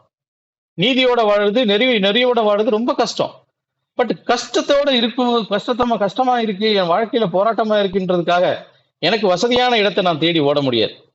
எனக்கு நன்மையா இருக்கிற இடத்தை தேடி ஓட முடியாது. ஒரு அருமையான ஒரு எக்ஸாம்பிள் நீங்க பார்த்திருப்பீங்க. ஒரு தவளையை பிடிச்சி ஒரு தண்ணிக்குள்ள போட்டு லைட்டா சூடு பண்ணீங்கன்னா அது அப்படியே வெதுவெதுப்பா இருப்பதனால ஜாலியா இருக்கும். கொஞ்சம் கொஞ்சமா சூடு பண்ண அது அதோட பலனை முழுவதுமா இழந்து போய்விடும். அந்த தண்ணி நல்ல கொதிநிலை அடைந்த பிறகு அதனால் வெளியில வர முடியாது. ஸோ அப்படி ஒரு கம்ஃபர்டபுளான சூழ்நிலை நாம் இருக்கும் பொழுது நாம் நம்மை சுற்றியுள்ள பாவங்களையும் நம்மை சுற்றியுள்ள ஆபத்துகளையும் அறியாதிருப்போம். அருமையான சாது சுந்தர் சிங் ஐயா சொல்லுவார், நம்ம பாவம் ஒரு குடம் தண்ணீரை தலையில் வைக்கும் போது அது பாரத்தை அறிந்து கொள்ள முடியும். அதுவே ஒரு குளத்தின் அடியிலே மூழ்கி நாம் போகும்போது நம் தலைக்கு மேலாக கேலன் கணக்குல மிக வால்யூம் அதிகமாக உள்ள தண்ணியை கூட நம்ம பெருசா உணர முடியாதுன்னு சொல்லுவார். அப்படிப்பட்ட பாவம் நம்மை சூழ்ந்து கொள்வதற்கு முன்பாக கஷ்டமான சூழ்நிலையா இருந்தாலும், சோதனை நிறைந்த பாடுகள் நிறைந்த வழிகளா இருந்தாலும் நாம் ஆண்டவருக்கென்று நாம் நிலை நிற்பது மிகவும் அவசியமா இருக்கிறது. அந்த வழியில முள்ளு கிடக்கும், ரத்தம் வரும், அடிப்பாங்க. ஐயா அநேக பிள்ளைகள் சொன்ன பிரகாரமாக மிஷனருடைய வாழ்க்கையில் எல்லாமே வேதனையாக நிறைந்த வாழ்க்கை தான். ஆனால் அதனுடைய முடிவு எங்கே, அதனுடைய பலன் என்ன, அதனுடைய கனி என்ன அப்படின்னு சொல்லி பார்ப்போமானால் அது தங்களுடைய சுயநலம் சாராத ஒரு வாழ்க்கை. அருமையான வில்லியம் கேரி ஐயாவை பற்றி உங்களுக்கெல்லாம் தெரியும். அவர் எவ்வளோ சுகமாக இருக்க வேண்டிய அந்த வாழ்க்கையெல்லாம் விட்டுட்டு வந்து அவர் இங்கே பாடுபடலைன்னா, இன்னைக்கு சீகன் பால்க் ஐயா பாடுபடலைன்னா நம்ம கரங்களிலே இன்னைக்கு வேதாகமம் இருப்பது ரொம்ப பெரிய சவாலாக இருந்திருக்கும். வேதாகம்னா என்னன்னே தெரிஞ்சிருக்காது, தமிழில் மொழிபெயர்க்கலன்னா இன்னைக்கு தெரிஞ்சிருக்காது. ஸோ அப்போ பாடுகள் வேதனைகள் நமக்கு தேவைதான். ஆனால் ஆண்டவர் அதை தாங்கும்படியாக நமக்கு சக்தியை கொடுக்கிறார், பலனை கொடுக்கிறார். நம்முடைய வழியிலே அவர் கூட துணை நிற்கிறார். ஆண்டவரத்தில் கேட்டா அவர்கிட்ட கேட்டா அவருக்கு நம்ம தாங்கும்படியான எல்லா விதமான பலத்தையும் நமக்கு கொடுக்கிறார், எல்லா விதமான ஆறுதலையும் நமக்கு கொடுக்கிறார். ஸோ நம்ம விசுவாசத்தை வளர்த்துக் கொள்வது அதிகமாய் நிச்சயமாக இருக்கிறது. நம்முடைய விசுவாசம் நம்மை பரலோக ராஜ்யத்தில் சேர்க்கும் அந்த ஒரு பெரிய கீ, அது ஒரு சாவியாக இருக்கிறது. நம்ம போராட்டங்கள் இருக்கும், சந்தேகங்கள் வரும், நம்மை சுற்றிலும் நம்மை நெருக்கும், நம்மை விலகி ஓட செய்யும். யோபு எவ்வளவு ஒரு நீதிமானாக இருந்த போதிலும் கூட அவனை சுற்றிலும் உள்ள நடந்த காரியங்கள் அவனை அழுத்தி போட்டது. அவனுடைய வாயிலிருந்து புலம்பலை பார்த்திருக்கிறோம் நம்ம. ஆனாலும் தேவனை அவன் விடவில்லை.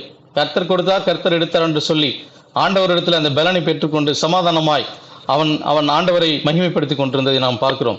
இழந்து போனதெல்லாம் பெற்றுக்கொண்டதை நாம் பார்க்கிறோம். நாம் வேதத்தில் பார்க்குற ஒவ்வொரு பிள்ளைகளும் பாடுகளின் ஊடாக தான் கடந்து வந்திருக்கிறாங்க. ஆனால் அவங்க கடைசியா அவங்களுடைய காரியம் எங்கே முடிந்திருக்கிறது? அனைத்தும் ஆசீர்வாதமாய், அனைத்தும் மகிழ்ச்சியாய், அனைத்தும் ஆசீர்வாதமாய், அனைத்தும் பலன் அதிகமாய் பெற்றுக்கொண்ட பிள்ளைகளாக தான் முடிந்திருக்கிறது. சிங்கக்கேபியில தான் போடுவாங்க, நெருப்பின் உள்ளதான் நம்மளை போடுவாங்க, எல்லாம் பாடுதான். ஆனா ஆண்டவர் நம்மோடு இருக்கும் பொழுது, நாலாவதாய் நம்மளோட உலாவி வரும் பொழுது நாம் நெருப்பை எல்லாம் துச்சமாய் தூக்கி போட முடியும். ஸோ நம்மளை தூக்கி போட்டவங்க தான் மறிப்பாங்க. ஸோ அப்படிப்பட்ட அக்னி ஊடாய் நடப்பதற்கு தேவன் நமக்கு பலன் கொடுப்பார். செங்கடலை பிளக்க முடியாத தேவன் பலன் கொடுப்பார். எல்லாம் கடினம் தான், எல்லாம் கடினம் தான். ஒரு பரீட்சை நம்ம எழுதுறோம், பரீட்சை எவ்வளோ கஷ்டமா இருக்கு. அதுக்காக நம்ம பரீட்சை எழுதாமல் இருக்க முடியுமா? நம்ம பரீட்சை எழுதாத பட்சத்தில், ஒரு வேலைக்கு நம்மை தகுதி கொள்ளாத பட்சத்தில், ஒரு ப்ராக்டிக்கல் நம்ம உடலை நாம் தகுதி செய்யாத பட்சத்தில் நம்ம ஒரு பெரிய பொசிஷனுக்கு போகிறது கஷ்டம். நம்ம ஒரு பெரிய காரியங்களை எட்டுவது கஷ்டம். ஒரு ஆசிட் டெஸ்ட் என்று சொல்லுவார்கள், அமில சோதனை. அப்படி சோதனைக்குள்ள நம்ம போகலைன்னா நம்ம உயர்வை அடைய முடியாது. பொண்ணு 7 தரம் குகையில் புடமிடப்படலைன்னா அது பொண்ணா விளங்காது. ஆண்டவர் உன்னையும் என்னையும் பொண்ணா விளங்கும்படியாக அழைக்கிறார். அது இந்த வாதங்களை நாம் வைத்து பார்க்கும் பொழுது, இரு தரத்தருடைய வாதங்களை நாம் பார்க்கும் பொழுது மிக சிறப்பாக, மிக அழகாக, மிக நேர்த்தியாக சிறப்பான வாதங்களை நீங்கள் வச்சிங்க. உங்களுடைய வாதங்களில் இருந்து அநேக வார்த்தைகளை அநேக பிள்ளைகள் கற்றுக்கொண்டாங்க, அநேக வேத வசங்களை கற்றுக்கொண்டாங்க. முடிவாக ஆண்டவருடைய வார்த்தை நம்மோடு கூட இருந்து நம்ம வழி நடத்தும் என்பதில் சந்தேகம் இல்லை. விசேஷமாய் இந்த உலகத்தில், இந்த சூழ்நிலையில், இந்த நாட்களில் கையிலே மொபைல் இருக்கிற அந்த ஒரு பாவம் போதும், அது நம்ம உலகத்தை எல்லா இடத்துக்கும் கூட்டி சென்று எல்லா விதமான பாவத்தையும் செய்ய நம்மை அழைத்து சென்று விடும். அப்படிப்பட்ட சூழ்நிலையிலும் நாம் இந்த உலகத்தில் கஷ்டம்தான், இந்த சூழ்நிலையில் வாழ்வது ரொம்ப ரொம்ப கஷ்டமான விஷயம்தான். ஆனால் ஆண்டவர் அதை தாங்கும்படியாக வேதம் போட்டு சொல்லியிருக்கு. 1 கொரிந்தியர் 10:13 மனுஷருக்கு நேரிட சோதனையே இல்லாமல் வேறே சோதனை உங்களுக்கு நேரிடவில்லை. தேவன் உண்மையுள்ளவராய் இருக்கிறார், தேவன் பொய் சொல்ல மாட்டார். உங்கள் திராணிக்கு மேலாக நீங்கள் சோதிக்கப்படுவதற்கு அவர் இடம் கொடுப்பதே இல்லை. சோதனை தாங்கத்தக்கதாக சோதனையோடு கூட அதற்கு தப்பித்துக் கொள்ளும்படியான போக்கையும் நமக்கு உண்டாக்குகிற தேவனாக இருக்கிறார். ஸோ நமக்கு ஆண்டவர் பூட்டை மாத்திரம் கொடுக்கிறவர் அல்ல, பூட்டுக்கான சாவியை நம்ம இடத்துல கொடுக்கிறார். அப்போ நம்ம ஆண்டவரை சார்ந்திருப்பது அதிகமான தேவையாக இருக்கிறது. இந்த உலகத்தில், இந்த காலகட்டத்திலே நாம் ஆண்டவருடைய வழியிலே வேதத்தின்படி வாழ்வது கடினமான காரியமாக இருந்தாலும் நாம் வாழ்ந்துதான் ஆக வேண்டும். தேவன் நமக்கு அதுக்கான பலத்தை கொடுக்கிறார், பலனை கொடுக்கிறார், சத்துவத்தை கொடுக்கிறார், சக்தியை கொடுக்கிறார். பரலோகத்தில் நாம் காணப்பட வேண்டும். அநேக ஆத்துமாக்களை நாம் இரு கரங்களிலும் நாம் அழைத்து கொண்டு பரலோகத்தில் சேர வேண்டும். அதற்காக தேவன் நம்மை வழிநடத்த சித்தமுள்ளவராக இருக்கிறார். இந்த காலகட்டத்திலே அதை நாம் எளிதாக எடுத்துக்கொள்வது தான் நமக்கு சாலச் சிறந்ததான ஒரு விஷயமாக இருக்கிறது. அந்த கருத்துக்கை தேவன் இந்த கருத்தை ஆசீர்வதிக்கட்டும். எவ்வளோ கடினமான காரியமாக இருந்தாலும் தேவன் நமக்கு பலனை கொடுத்து அதை எளிதாக்கி பரலோக ராஜ்யத்திலே நம்மை சேர்ப்பாராக. நன்றி. நன்றிண்ணா, நன்றி, தேங்க்யூ. தொடர்ந்து நம்ம காலங்கள் கடந்துச்சு, நம்ம நிறைய நிறைவான அந்த செக்ஷனுக்கு வந்திருக்கிறோம். தொடர்ந்து நாளை தினத்திலிருந்து அந்த தினசரி தியானி நம்ம எப்போதும் அனுசரிக்கக்கூடிய அந்த நிகழ்வானது நடக்கும். அடுத்த மாதங்களிலே ஒரு ஞாயிற்றுக்கிழமை ஏதேனும் வாய்ப்பு இருக்குமேனால் தேவனுடைய நாமத்தின் மகிமைக்கென்று கடவுளின் சித்தமாக இருக்குமேனால் ஒரு சிறப்பான ஒரு நிகழ்வை முன்னெடுக்க இருக்கின்றோம். ஜெபித்துக் கொள்ளுங்கள். தொடர்ந்து நீங்க அந்த தினசரி தியானியில இணைகிற சமயத்துல நம்ம அடுத்தடுத்த நிகழ்வு அடுத்தடுத்த கட்டத்துக்கு செல்வதற்கு ஒரு ஏதுவாக இருக்கும். நம்மளே இணைந்திருக்கூடிய நம்முடைய இந்த நாளுக்குரிய அந்த சிறப்பு விருந்தினர் நம்முடைய புவனகிரி பாஸ்டர் ஐயா அவர்கள் இந்த நாளுக்குரிய இந்த நிகழ்வை ஜெபித்து நிறைவு செய்ய முடியாது அன்போடு கேட்டுக்கொள்ளப்படுகிறீர்கள். ஐயா, நீங்க அந்த என் பிரேயர் மட்டும் பண்ணி நீங்க முடிச்சு கொடுத்துருங்க.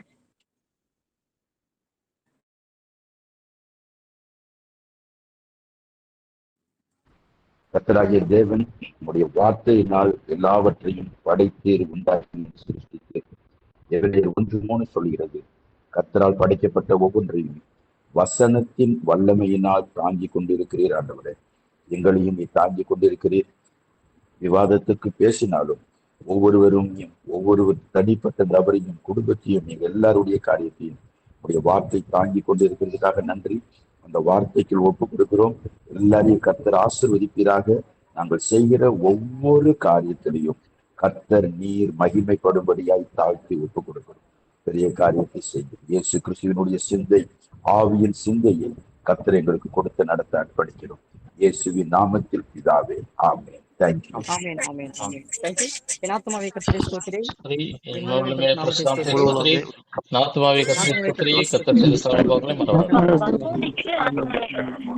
நன்றி.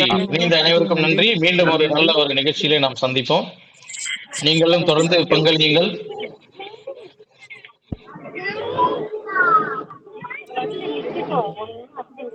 நன்றி ஐயா. தேங்க்யூ. நன்றி. தேங்க்யூ.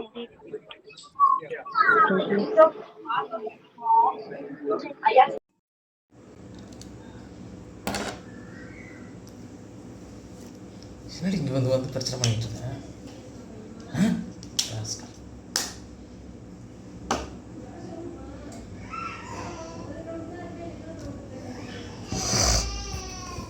ஏன்டி அவன் கத்திட்டே இருக்கான்? என்ன ஒண்ணுமே வசனம்லாம் கேட்காம